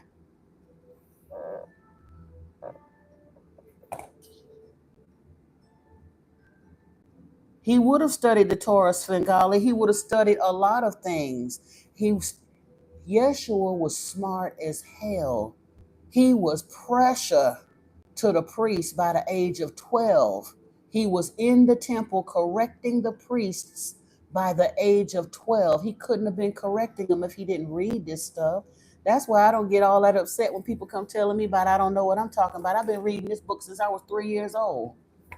I'm very uniquely suited for this job that Yeshua has given me to do. I was taught to read from the Bible by the age of 12, meaning my mother started teaching me to read at 2. I remember getting my ass whipped over Genesis chapter 3, verse 1. right around my 3rd birthday. I've been reading this for a minute, but I couldn't fully understand it until I started reading this too. And then the dots started connecting. But yeah, he studied the Torah. He went out and he studied under Babaji in India. He went into the Himalayas and studied under with the Tibetan monks. He went down into Ethiopia. He came up through the grand tour of the pyramids all the way up through Africa.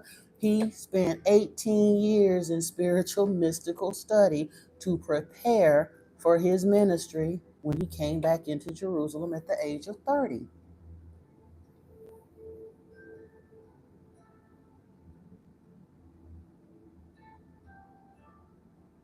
Yeah, like I said, all of those books are written anywhere between 50 to 100 years after Yeshua's death. Yeah, he braided a whip and had him and whipped him out the temple. That's the thing that triggered his death. That's when they had been wanting them to stone him and everything, and they kept kind of backing off of it and backing off of it. And when he went in there and he said that he did, the scriptures say he did that as a fulfillment of prophecy, because right after he did that, it said, because he said zeal for his father's house would be a fire in his belly. And he did that as a sign, but that was the triggering event that caused them to genuinely call for his blood. And that's when they delivered him up to the Romans after he did that.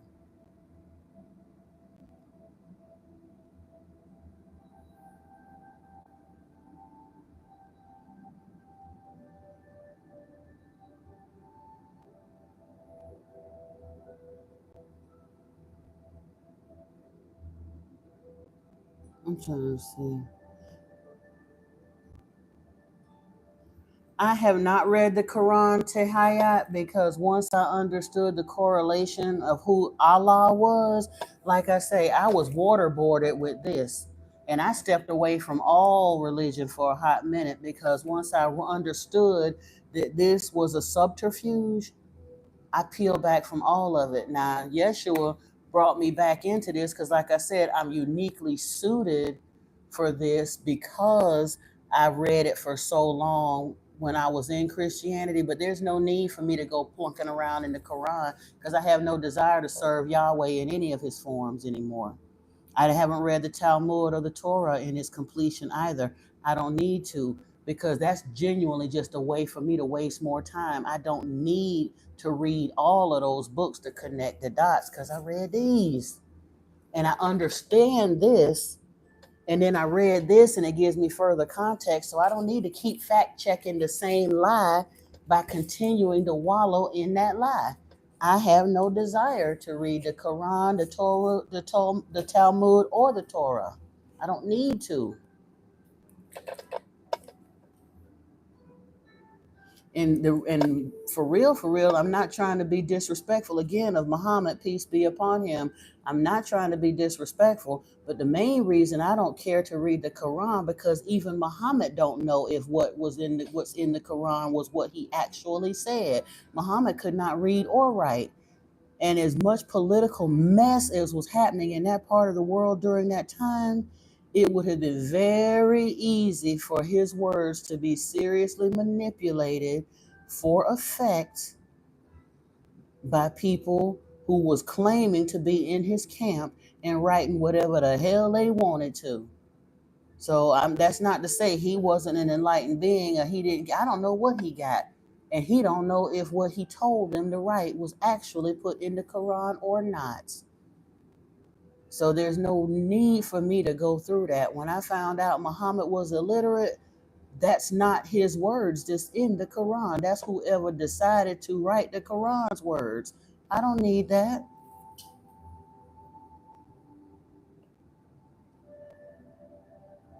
You said, why did they choose Ahmed? Why did they choose the land of Mesopotamia? Because Alalu was the first one that got here, and it just so happened that's where he landed. And when they tested the waters, they found there was gold there. First off, it's the biggest continent on the planet. We get this little skewed map version that when we look at the globe now, we think that Africa is about the same size as other stuff. you could literally put all the other continents on this planet inside of Africa. So if you were seeing it from space, that's the largest landmass you're going to see. So why wouldn't he land there, right? And if he had said they had some kind of sensors and stuff, there is a high concentration of gold in that part of the world. They're still digging it up to this day out of Africa. So they were looking for gold. There was no other sentient life there. So if his sensors said that the gold is somewhere here in Africa, and he just so happened to land there, and they started building cities, and like I said, the Eden was in Iraq, and then they started building out and out and out and out up into all of those upper areas. But it only made sense for them to actually go where the minerals that they were looking for actually was, according to their scientific sensors. The Bloom, my thoughts on the West Huff Billy Carson debate. I love me some Billy Carson. And he was dead ass wrong to argue with a fool. He should have never taken that debate, and especially when he wasn't feeling well. But Billy likes to challenge, and he likes to argue and get into the scientific whatever of all of stuff. But I would never have had that argument with a Christian apologist. Why would I apologize when I know I got the truth? I don't need to argue with an apologist. That's my opinion on it, and I would tell him that to his face. I'm not holding the Bible upside down, honey. On YouTube, it's not upside down. The print is backward because I can't figure out how to flip it on a live stream. When I actually record, my images are front facing the way they're supposed to, but in live stream, YouTube flips the image, and I don't know how to fix it.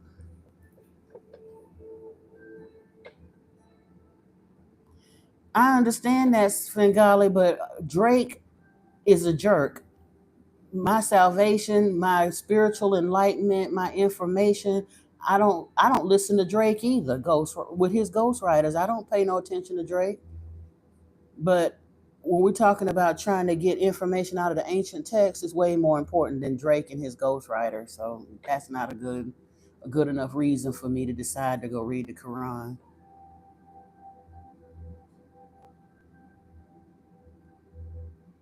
Svengali, I don't have no crosses in here upside down or otherwise.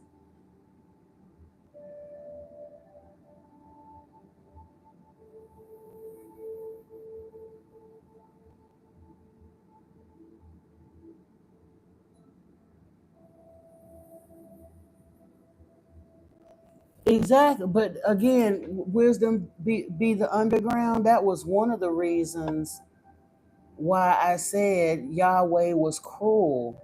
Moses not only had a speech impediment, he ran out of Egypt because he was running in fear of his life because he had killed one of the Pharaoh's guards.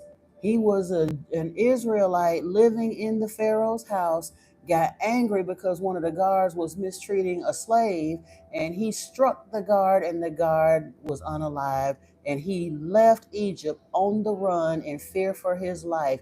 And Yahweh turned around and made him go back in there to the Pharaoh's house, demanding that Pharaoh release all of his slaves from captivity. Of course, the Pharaoh said no. And then Yahweh started doing all of that black magic sorcery mumbo jumbo with the 12 plagues, turning the water to blood, and Moses' stick turning into snakes and eating up the magic practicing priest sticks and all of that other good stuff. And they tell us don't use magic and divination, and Yahweh was nothing but sorcery with them plagues and stuff. And they finally let them go after they killed all of the firstborn children of the nation of Egypt and the firstborn livestock.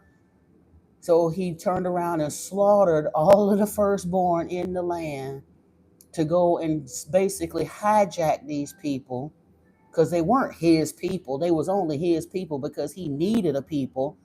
So he put Moses to go up there and put his literal neck on the line to go and get the people out of Israel.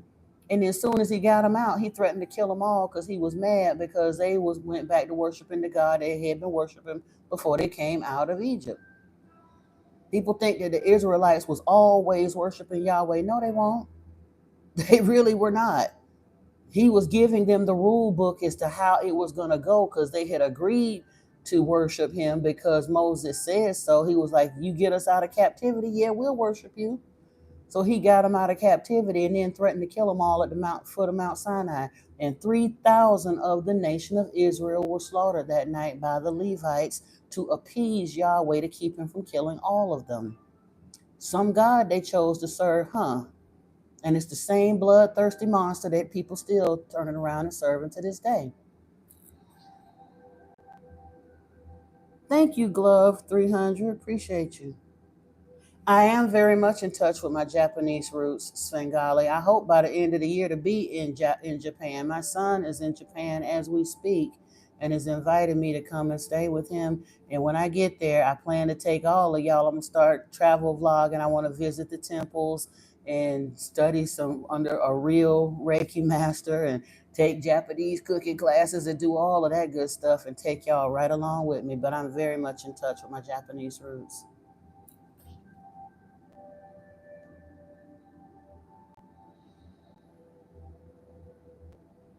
Okay, well, you can believe that all you want, Tiyahat. I still don't have no reason whatsoever to read the Quran.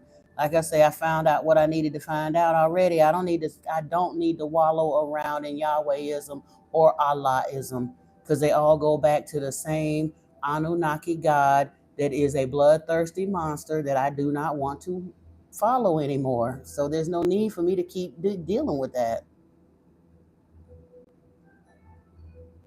Honestly, I don't think so. And again, we keep saying it's something controlled by the Anunnaki, it's something influenced by the Anunnaki. There are good Anunnaki and bad Anunnaki, but honestly, I don't think they're actively controlling anything at this point because they can influence the minds of people one way or another. And actually, once you set something in motion, there's a trajectory for things that can be set into place. We can't blame all of the raggedy mess that's happening on this planet on Lord Enlil no more, because, like you said, he's not physically around making anybody do that. They choose to serve him, and because he has such bloodthirsty ways, the people who follow him have bloodthirsty ways too, whether he's actively influencing them or not. Worshipping a monster makes monsters out of whoever worships the monster. If they God can do it, they can do it too. And we see in the Bible clearly that he down for the get down with every dirty, scuzzy, scummy thing there is. All of it. He all murder, death, kill. All the way through the Bible. So the people who follow him, that's why we live in such a raggedy dumpster fire of a planet now. The Jews follow him as Yahweh, the Christians follow him as Jehovah, the Muslims follow him as Allah. 3/4 of the planet worship this bloodthirsty dragon of a god. And that's why they don't have no problem unaliving each other. They don't have no problem lying to each other, being mean and hateful and nasty to each other. They don't have no problem doing dirty business dealings with each other. They don't have no problem with the fact that there's children on this planet so hungry that they'll go to sleep tonight and will not wake up in the morning. Meanwhile, somebody over across the way literally got $300 billion in the bank, but it's still babies starving to death on this planet. And all of them people is doing that or swear up and down that they good, whatever they are, typically belonging to one of them religions. That's the God they serve. And they are monsters just like the God they serve. Hi, Cambodia. Welcome. And thanks for joining us.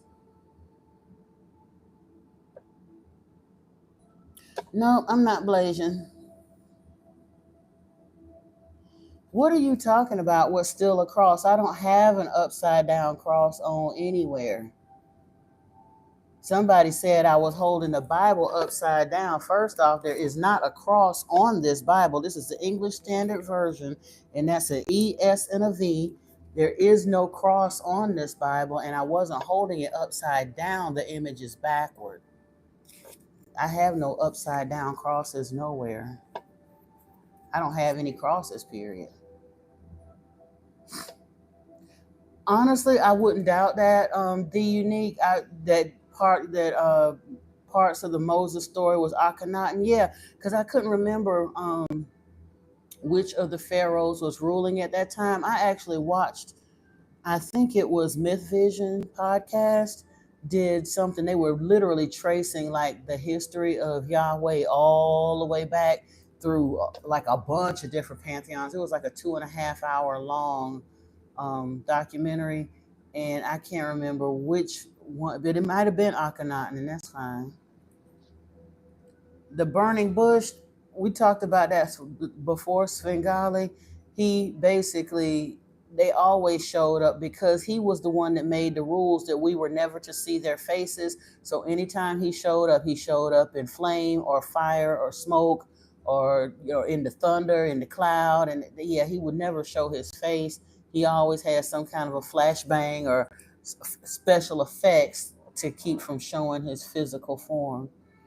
Wisdom, the underground, the miracles he did, they call them miracles, but again, they weren't miracles when they were plagues upon Egypt.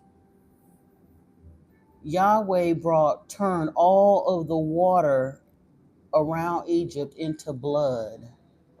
Then he caused all the livestock to die. Then he brought gnats. Then he brought darkness. I'm getting them out of order, I think. Then they brought boils on the people, had everybody with them oozing sores. Then they had gadflies biting the people. Then the locusts came and ate all the crops. And then whatever the locusts didn't tear down, then they had drought come along. And then I think all of the livestock died. And just on and on and on, because he was literally trying to hijack these people that he didn't even really have no respect for. He just wanted somebody to worship him and take care of him. What do you think that whole tithing thing came from? Yahweh is the one that demanded the tithe because he wanted to be taken care of. Yahweh was a meat eater. That's why they had to do so much animal sacrifice. He liked his barbecue.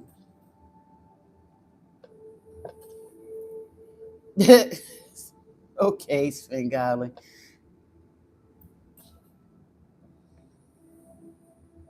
He probably did part the Red Sea, but that's what I'm saying. He used that technology, but he wasn't using it in a good way. The priests and the pastors and stuff teach that like it's a beautiful thing, but look how many people he unalived and all of that to hijack a people. Because it's not like the nation of Israel was not worshiping Yahweh when they was in Egypt. He wanted to hijack a people for himself because he wanted people to take care of him and serve him. And even then, he didn't treat them well. He got them out of the nation of Egypt and then abandoned them at the foot of Mount Sinai while he went up in the mountain for 40 days without giving them any kind of an indication as to what was going to happen, when he was going to be back, or nothing else. He took Moses up there to give him the law and the 10 commandments and all that, but kept him up there for 40 days. And they got so worried till they went back to worshiping the God they had been worshiping, because they knew somebody needed to help them so they wouldn't starve to death out there at the foot of the mountain. And when Moses found out, when Yahweh found out about it, he was so angry that he threatened to unalive the entire nation right there at the foot of Mount Sinai. And Joshua begged him, please don't kill us all. We'll make it right. And that night, the Levites unalived 3,000 of the nation of Israel to appease Yahweh. That's a blood sacrifice. That's how much good care he took of his people. Disgusting.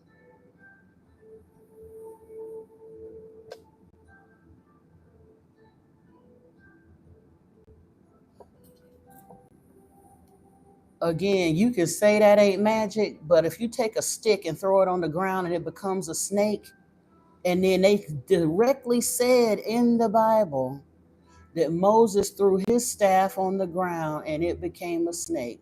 Pharaoh said, that ain't nothing. My magic practicing priests. They called them in the Bible translation magic practicing priests. He said he called in his magic practicing priests, and they threw their staffs on the ground, and then Moses' staff ate their staff. His snake turned around and ate their snake. That ain't a miracle. That's magic. The Bible just said called it magic. But then they turn around and say that using magic is wrong. And a miracle is usually supposed to be something of some benefit to somebody, turning all of the water to blood so that nobody got nothing to drink, bathe in, or water their crops in. How is that a miracle? That's an act of sorcery that was to harm, not do good. That's not a miracle.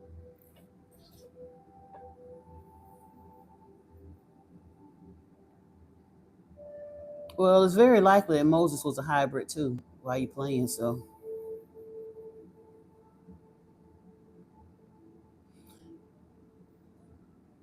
What do I say instead of amen? Ashe, so mote it be, and so it is. Anything but amen. I'm not starting no blasphemy. I'm telling the truth. And again, it's only blasphemous to those who still bend and bow to Yahweh. I can't create blasphemy because I don't acknowledge him as a God. I know he's not a God. His brother said he wasn't a God. That part. Y'all, again, that's some of that Sunday school stuff. You holler about blasphemy. In order for it to be blasphemy, it would have to be the true God. He's not true, nor is he a God. I'm doing good, Kazembe. How are you?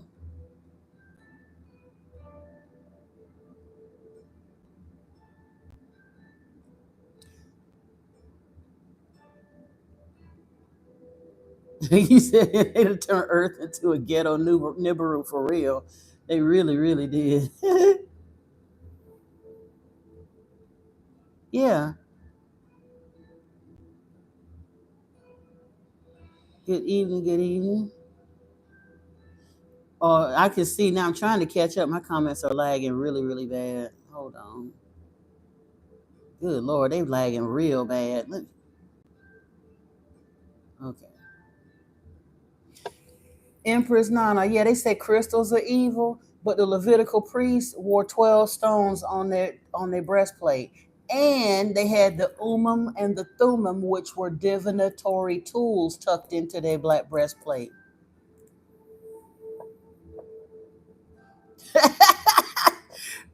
So, Singali, you smoking one tonight. I can tell you done rolled up. Oh, you call a sin.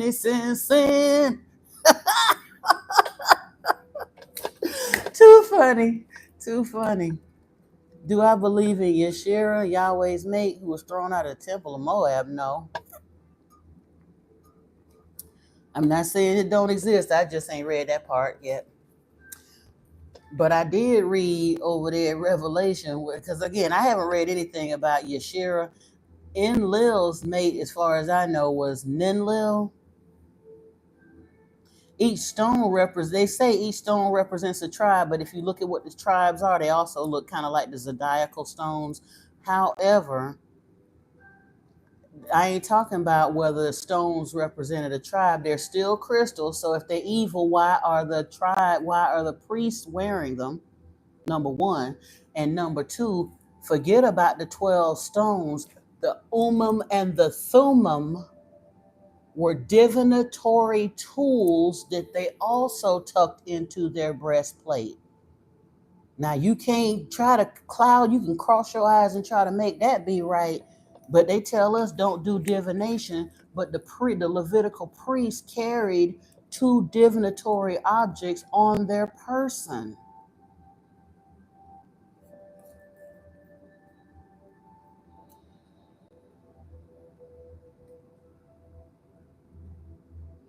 Yes, it is witchcraft. That whole Easter thing and the communion thing and all of that, the Last Supper, all of that is black magic.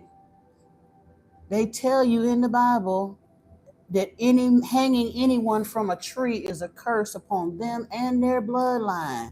And if you leave them on that tree after sunset, it curses the land too. And anybody that basically continues to perpetuate that by association and participation, they will be cursed. And what do they have Christians do every single year from Good Friday all the way up through Palm Sunday? And they put the robes out and this and that, and they reenact the Last Supper, and then they do the Passion plays with Yeshua going up the hill with the cross and all the rest of that stuff to reenact and commemorate hanging that man from a tree.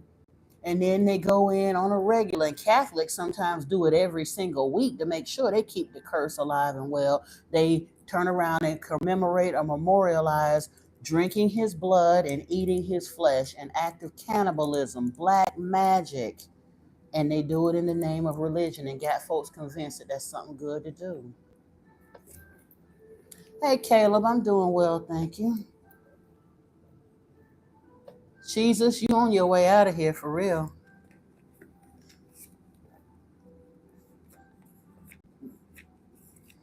We done already discussed the Quran. It doesn't matter who it was written by.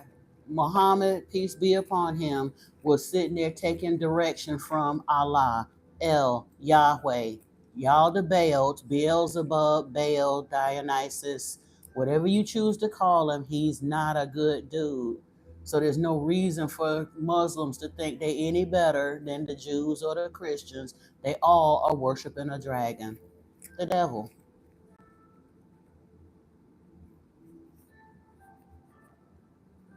Is that not the Catholic Church? But here's the thing, McDon, you can't say that the Catholic Church is demonic, but Christianity is good, because the Catholic Church is the ones that basically instituted Christianity. Everybody want to run away from Catholicism and Eastern Orthodox and say, oh, no, we just want to use the Bible and da-da-da. They're the ones that put this together. This whole lie was created by Emperor Constantine in Rome.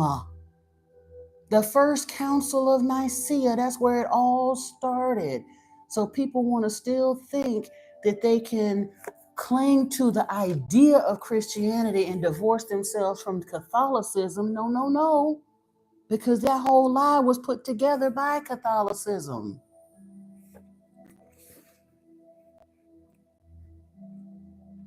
I don't worship anything, wisdom.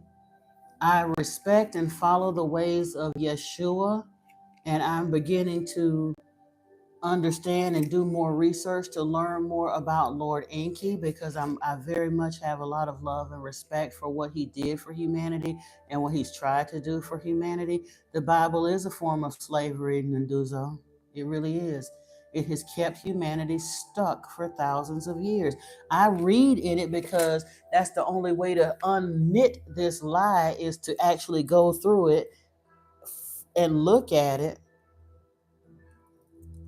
You don't need to feel. Oh, you don't need to feel sorry for me. Or are you talking to somebody else? I don't know who they're talking about, but anyway.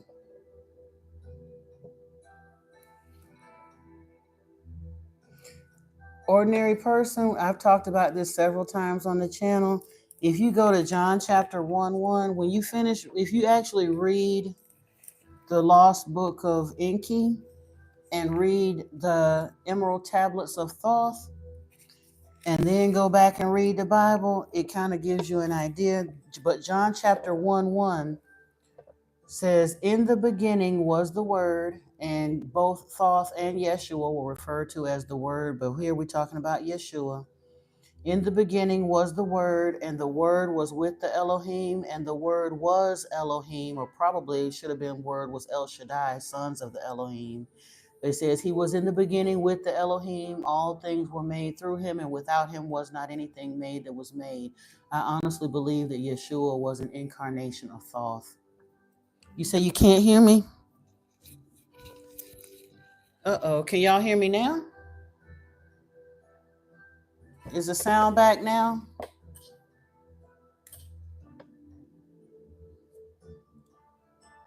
Can y'all hear me? Hey, little Ed. Okay, let's try this. Oh, you can now? Okay. Okay, good. I don't know what happened with that. Awesome. Thank you so much for confirming that. But yeah, fact of the matter, let me make sure. I'm gonna switch out mics just to make sure. That might have been kind of a warning thing. We'll see.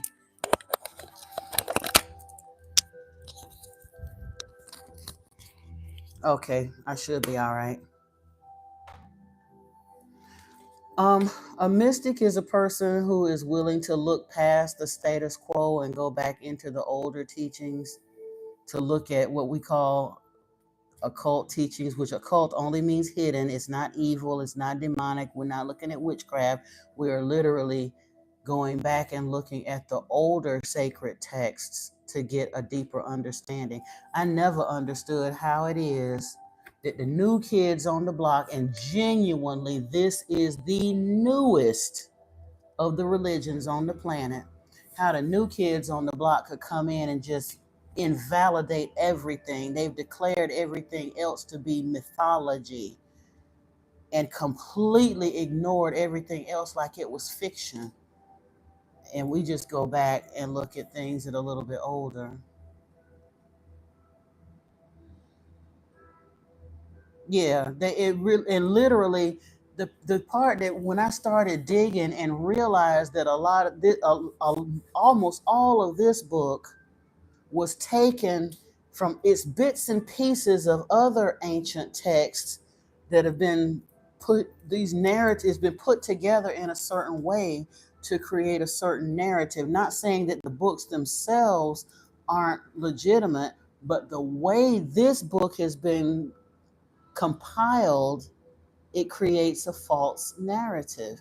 I do believe that the Old Testament is real. I don't believe that, Judy, I don't believe it represents what people say it represents. Like we just finished reading Genesis chapter 5, and it occurred to me the more I read about Lord Enki and some of his extracurricular activities, that Genesis chapter 5 is literally a tally of a lot of his hybrid children that he made made it with humans and made on this planet, and how long they lived. They were very careful record keepers. So we get that this one begat that one, and they lived at such and such years, and then they did this, and then they did that, and this one begat this one, and that, because they kept those records.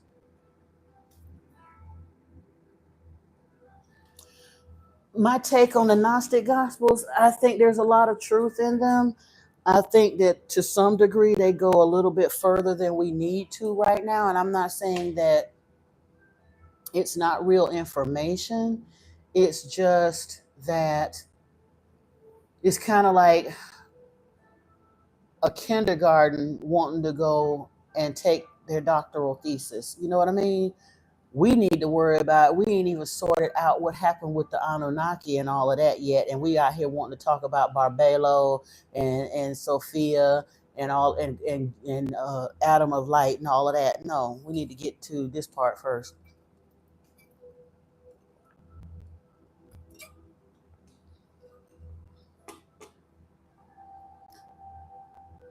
Assalamu alaikum also, brother. Yeah, you're welcome here. But no, who's it? Oh no, you were asking somebody else if they were Muslim. No, I'm not. Yeah. And honestly, this is the part that people don't understand. I'm not trying to teach people to be anarchists. If we actually understood what Yeshua was trying to teach and were able to turn off our worship gene and let some of this go, it's actually very freeing.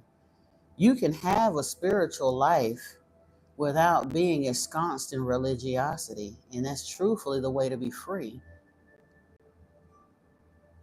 Do I believe? I honestly think that during different times, Mark Henry, different people have been sent. Look at Buddha. Buddha reached enlightenment, and there's something very common. The common theme between Buddha, Yeshua, and Muhammad, peace be upon him, is that they all had the luxury at some point to have the financial backing to be able to take that extended sabbatical type avenue to get off to themselves and go off into long meditations. Buddha came from a very, very wealthy family. Yeshua had his uncle Joseph of Arimathea was a very wealthy shipping magnate, and Mary Magdalene was wealthy as well. And so he had the luxury of being able to go into seclusion. And then, of course, Muhammad had Hadija. She loved her some Muhammad, and she was willing to finance whatever he wanted to do. So he was able to go off into the caves and spend, a month or whatever sitting out meditating, and that's what he did. And at that point, when you start going into those long, lengthy, deep meditations, it takes you into a level of awareness that you would not normally get to if you worry about how the bill's gonna get paid and what's going on at work and who said what and the crops need rotating and all of that stuff that gets us bogged down in life.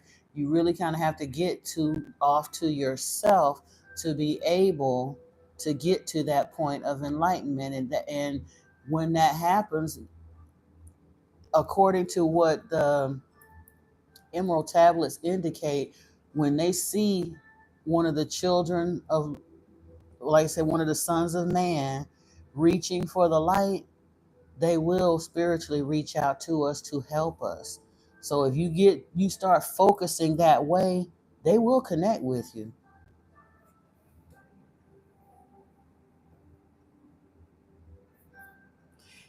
Well, he's Tango. What I mean by that, he may have given up everything, but he had the luxury to do that in the first place. He wasn't somebody that was faced with poverty, nose to the grindstone, trying to eke out a living. When he first decided to go, yes, he may have renounced his riches, but truthfully, wasn't nobody gonna let him starve because he came from an extremely wealthy family. No, I don't need to look into it. Why do people keep wanting me to look into Islam? And I told you, I've looked into it far enough to know that I don't want to look no further.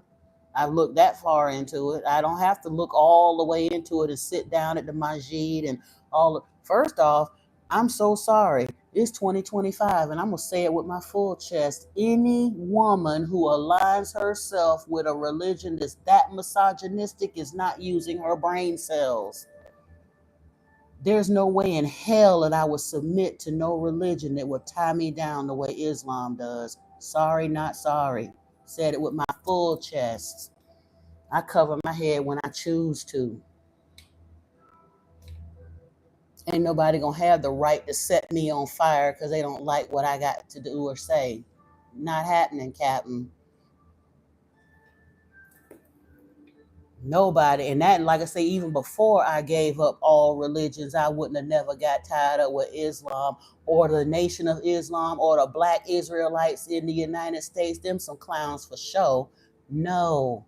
That thump your chest, He-Man, misogynistic BS, that ain't of God. And it's a crazy woman that ain't got good sense if she would let a man convince her that that's what God want her to do. Sorry, not sorry.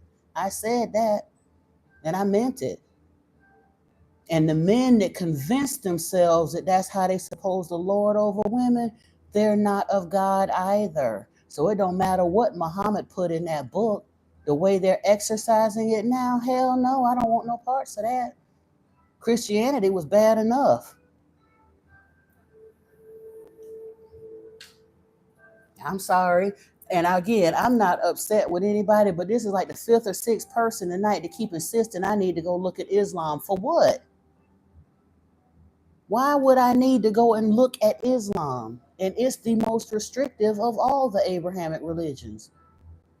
They got people over there on that part of the world now that will literally go strap a device to themselves and go unalive themselves and a whole building full of people in the name of whatever some man that told them to do, to tell them that Allah want them to go do that. That is fanatical, crazy, irrational thinking. That's not nothing that I would want to follow. I don't, yeah, well, again, I don't need Christianity. Why would I want to go pray 5 times a day? I got bad knees. I don't need to be out nowhere booted up with my big behind. I'm like you said, y'all already done clown me on my size. Can you imagine all of this booted up somewhere 5 times a day? For real? No. I don't need to, you know what? I don't need to go sit around in a crack house to know that a crack culture ain't something that I want to do, Elijah. And I don't need to go sit around in a masjid to know that a misogynistic, oppressive religion is not something that I want to do. The point of being around people, humans, is to learn other cultures. It's some cultures around here ain't fit to learn. And one that oppresses women like that, in my opinion, that I'm entitled to as a free black woman, is that ain't something that's fit to learn, not from intelligent people.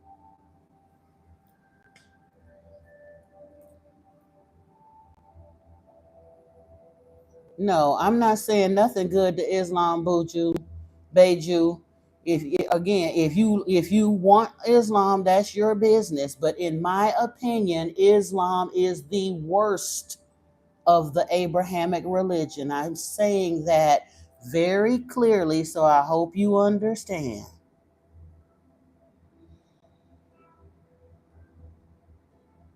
I don't have a God. My teacher, my progenitor is Lord Enki, but I don't worship him as a big capital G. The creator of all has not required worship of us. And I don't worship no Anunnaki beings running around here pretending to be gods, because they are not God.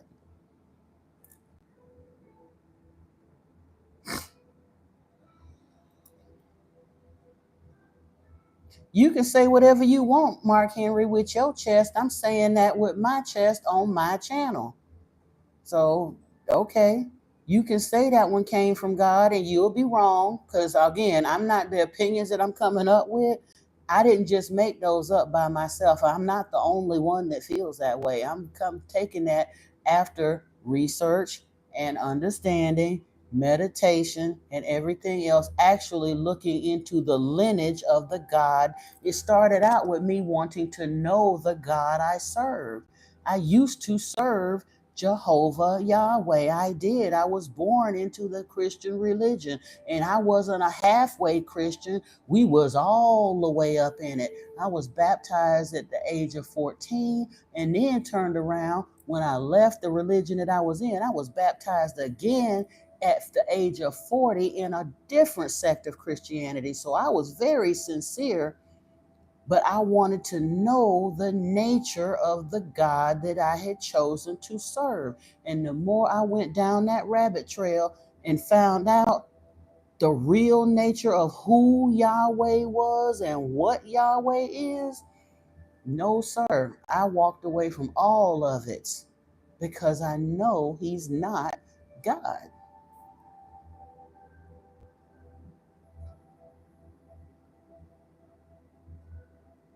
Yeah, the creator doesn't require worship. Yeshua is certainly not Muslim, my dear. That's a lie y'all tell yourselves, but okay. You said, why did I stop? Why did I stop doing what? Serving Yahweh? Because I found out I'm not angry. Super One General, I promise you, I'm not angry. I stopped worshiping Yahweh because I found out who and what he was, and that Christianity is a lie. And then when I started looking further, trying to figure out what the deal was with religion, like I said, I was angry with the religion I was raised in. So I looked further. And the more I looked and the more I learned about the true nature of Yahweh, and then I was led into looking at some of these ancient texts and seeing what was really going on. And I found out, oh God, it ain't just Christianity, it's Islam and Judaism too. It's the Abrahamic religions. They're all basically worshiping the same deity. And he's not a deity. He's an Anunnaki being who came here and dared to play God. He lied and told us he was a God so that people would worship him. He insisted that we had a worship gene put in us so that he could continue to deceive us. The scriptures tell us he's a deceiver. Said the whole world is lying in the power of the wicked one, and they call him a deceiver. But because they genericized God and took the names out, people don't understand that the one they call Satan and the one they call Yahweh is the same being in that book. But they'll find out one day.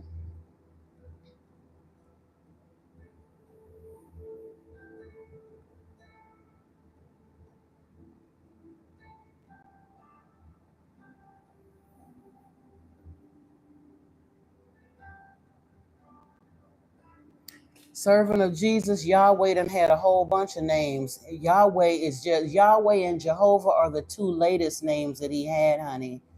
Before he was Yahweh, he was Zeus. He done been Odin. He's been Yaldabaoth. He's been Dionysus. And he first came here, he was Enlil.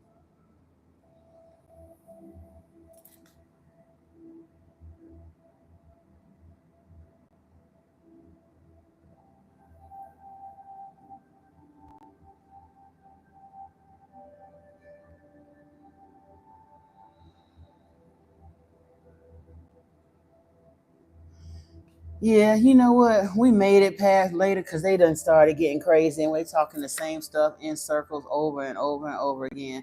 So I'm getting ready because you, again, Beiju, whoever you are, you haven't been paying attention. I've answered that question several times. I'm not going to keep answering it. So they're getting a little loopy. I'm going to thank my moderators for showing up again for me tonight. Y'all are absolutely amazing. But I'm getting ready to get off of here because they're just not making no sense. So, yeah. For those who do appreciate the conversation, please subscribe to the channel. Give the video a thumbs up if you haven't. It will go live once it uploads. I'll make it public so you can see it, and then I'll be back tomorrow, hopefully a little earlier than I made it on tonight, and we can pick this up if you'd like to. I appreciate you. And again, I appreciate all of y'all showing up. It's just they, this time of night, they start getting a little crazy. So it's time for us to go anyway. So, oh, you're so very welcome. And a dubious Thoth is one of my main guys. That is Lord Enki's son. And I believe that is also one of the incarnations of Yeshua. So I definitely, like I said, I'll look forward to seeing you all hopefully a little bit earlier than I made it on tonight. And peace be with all of you. Take care of yourselves and each other. I do love you so very much. Namaste, folks.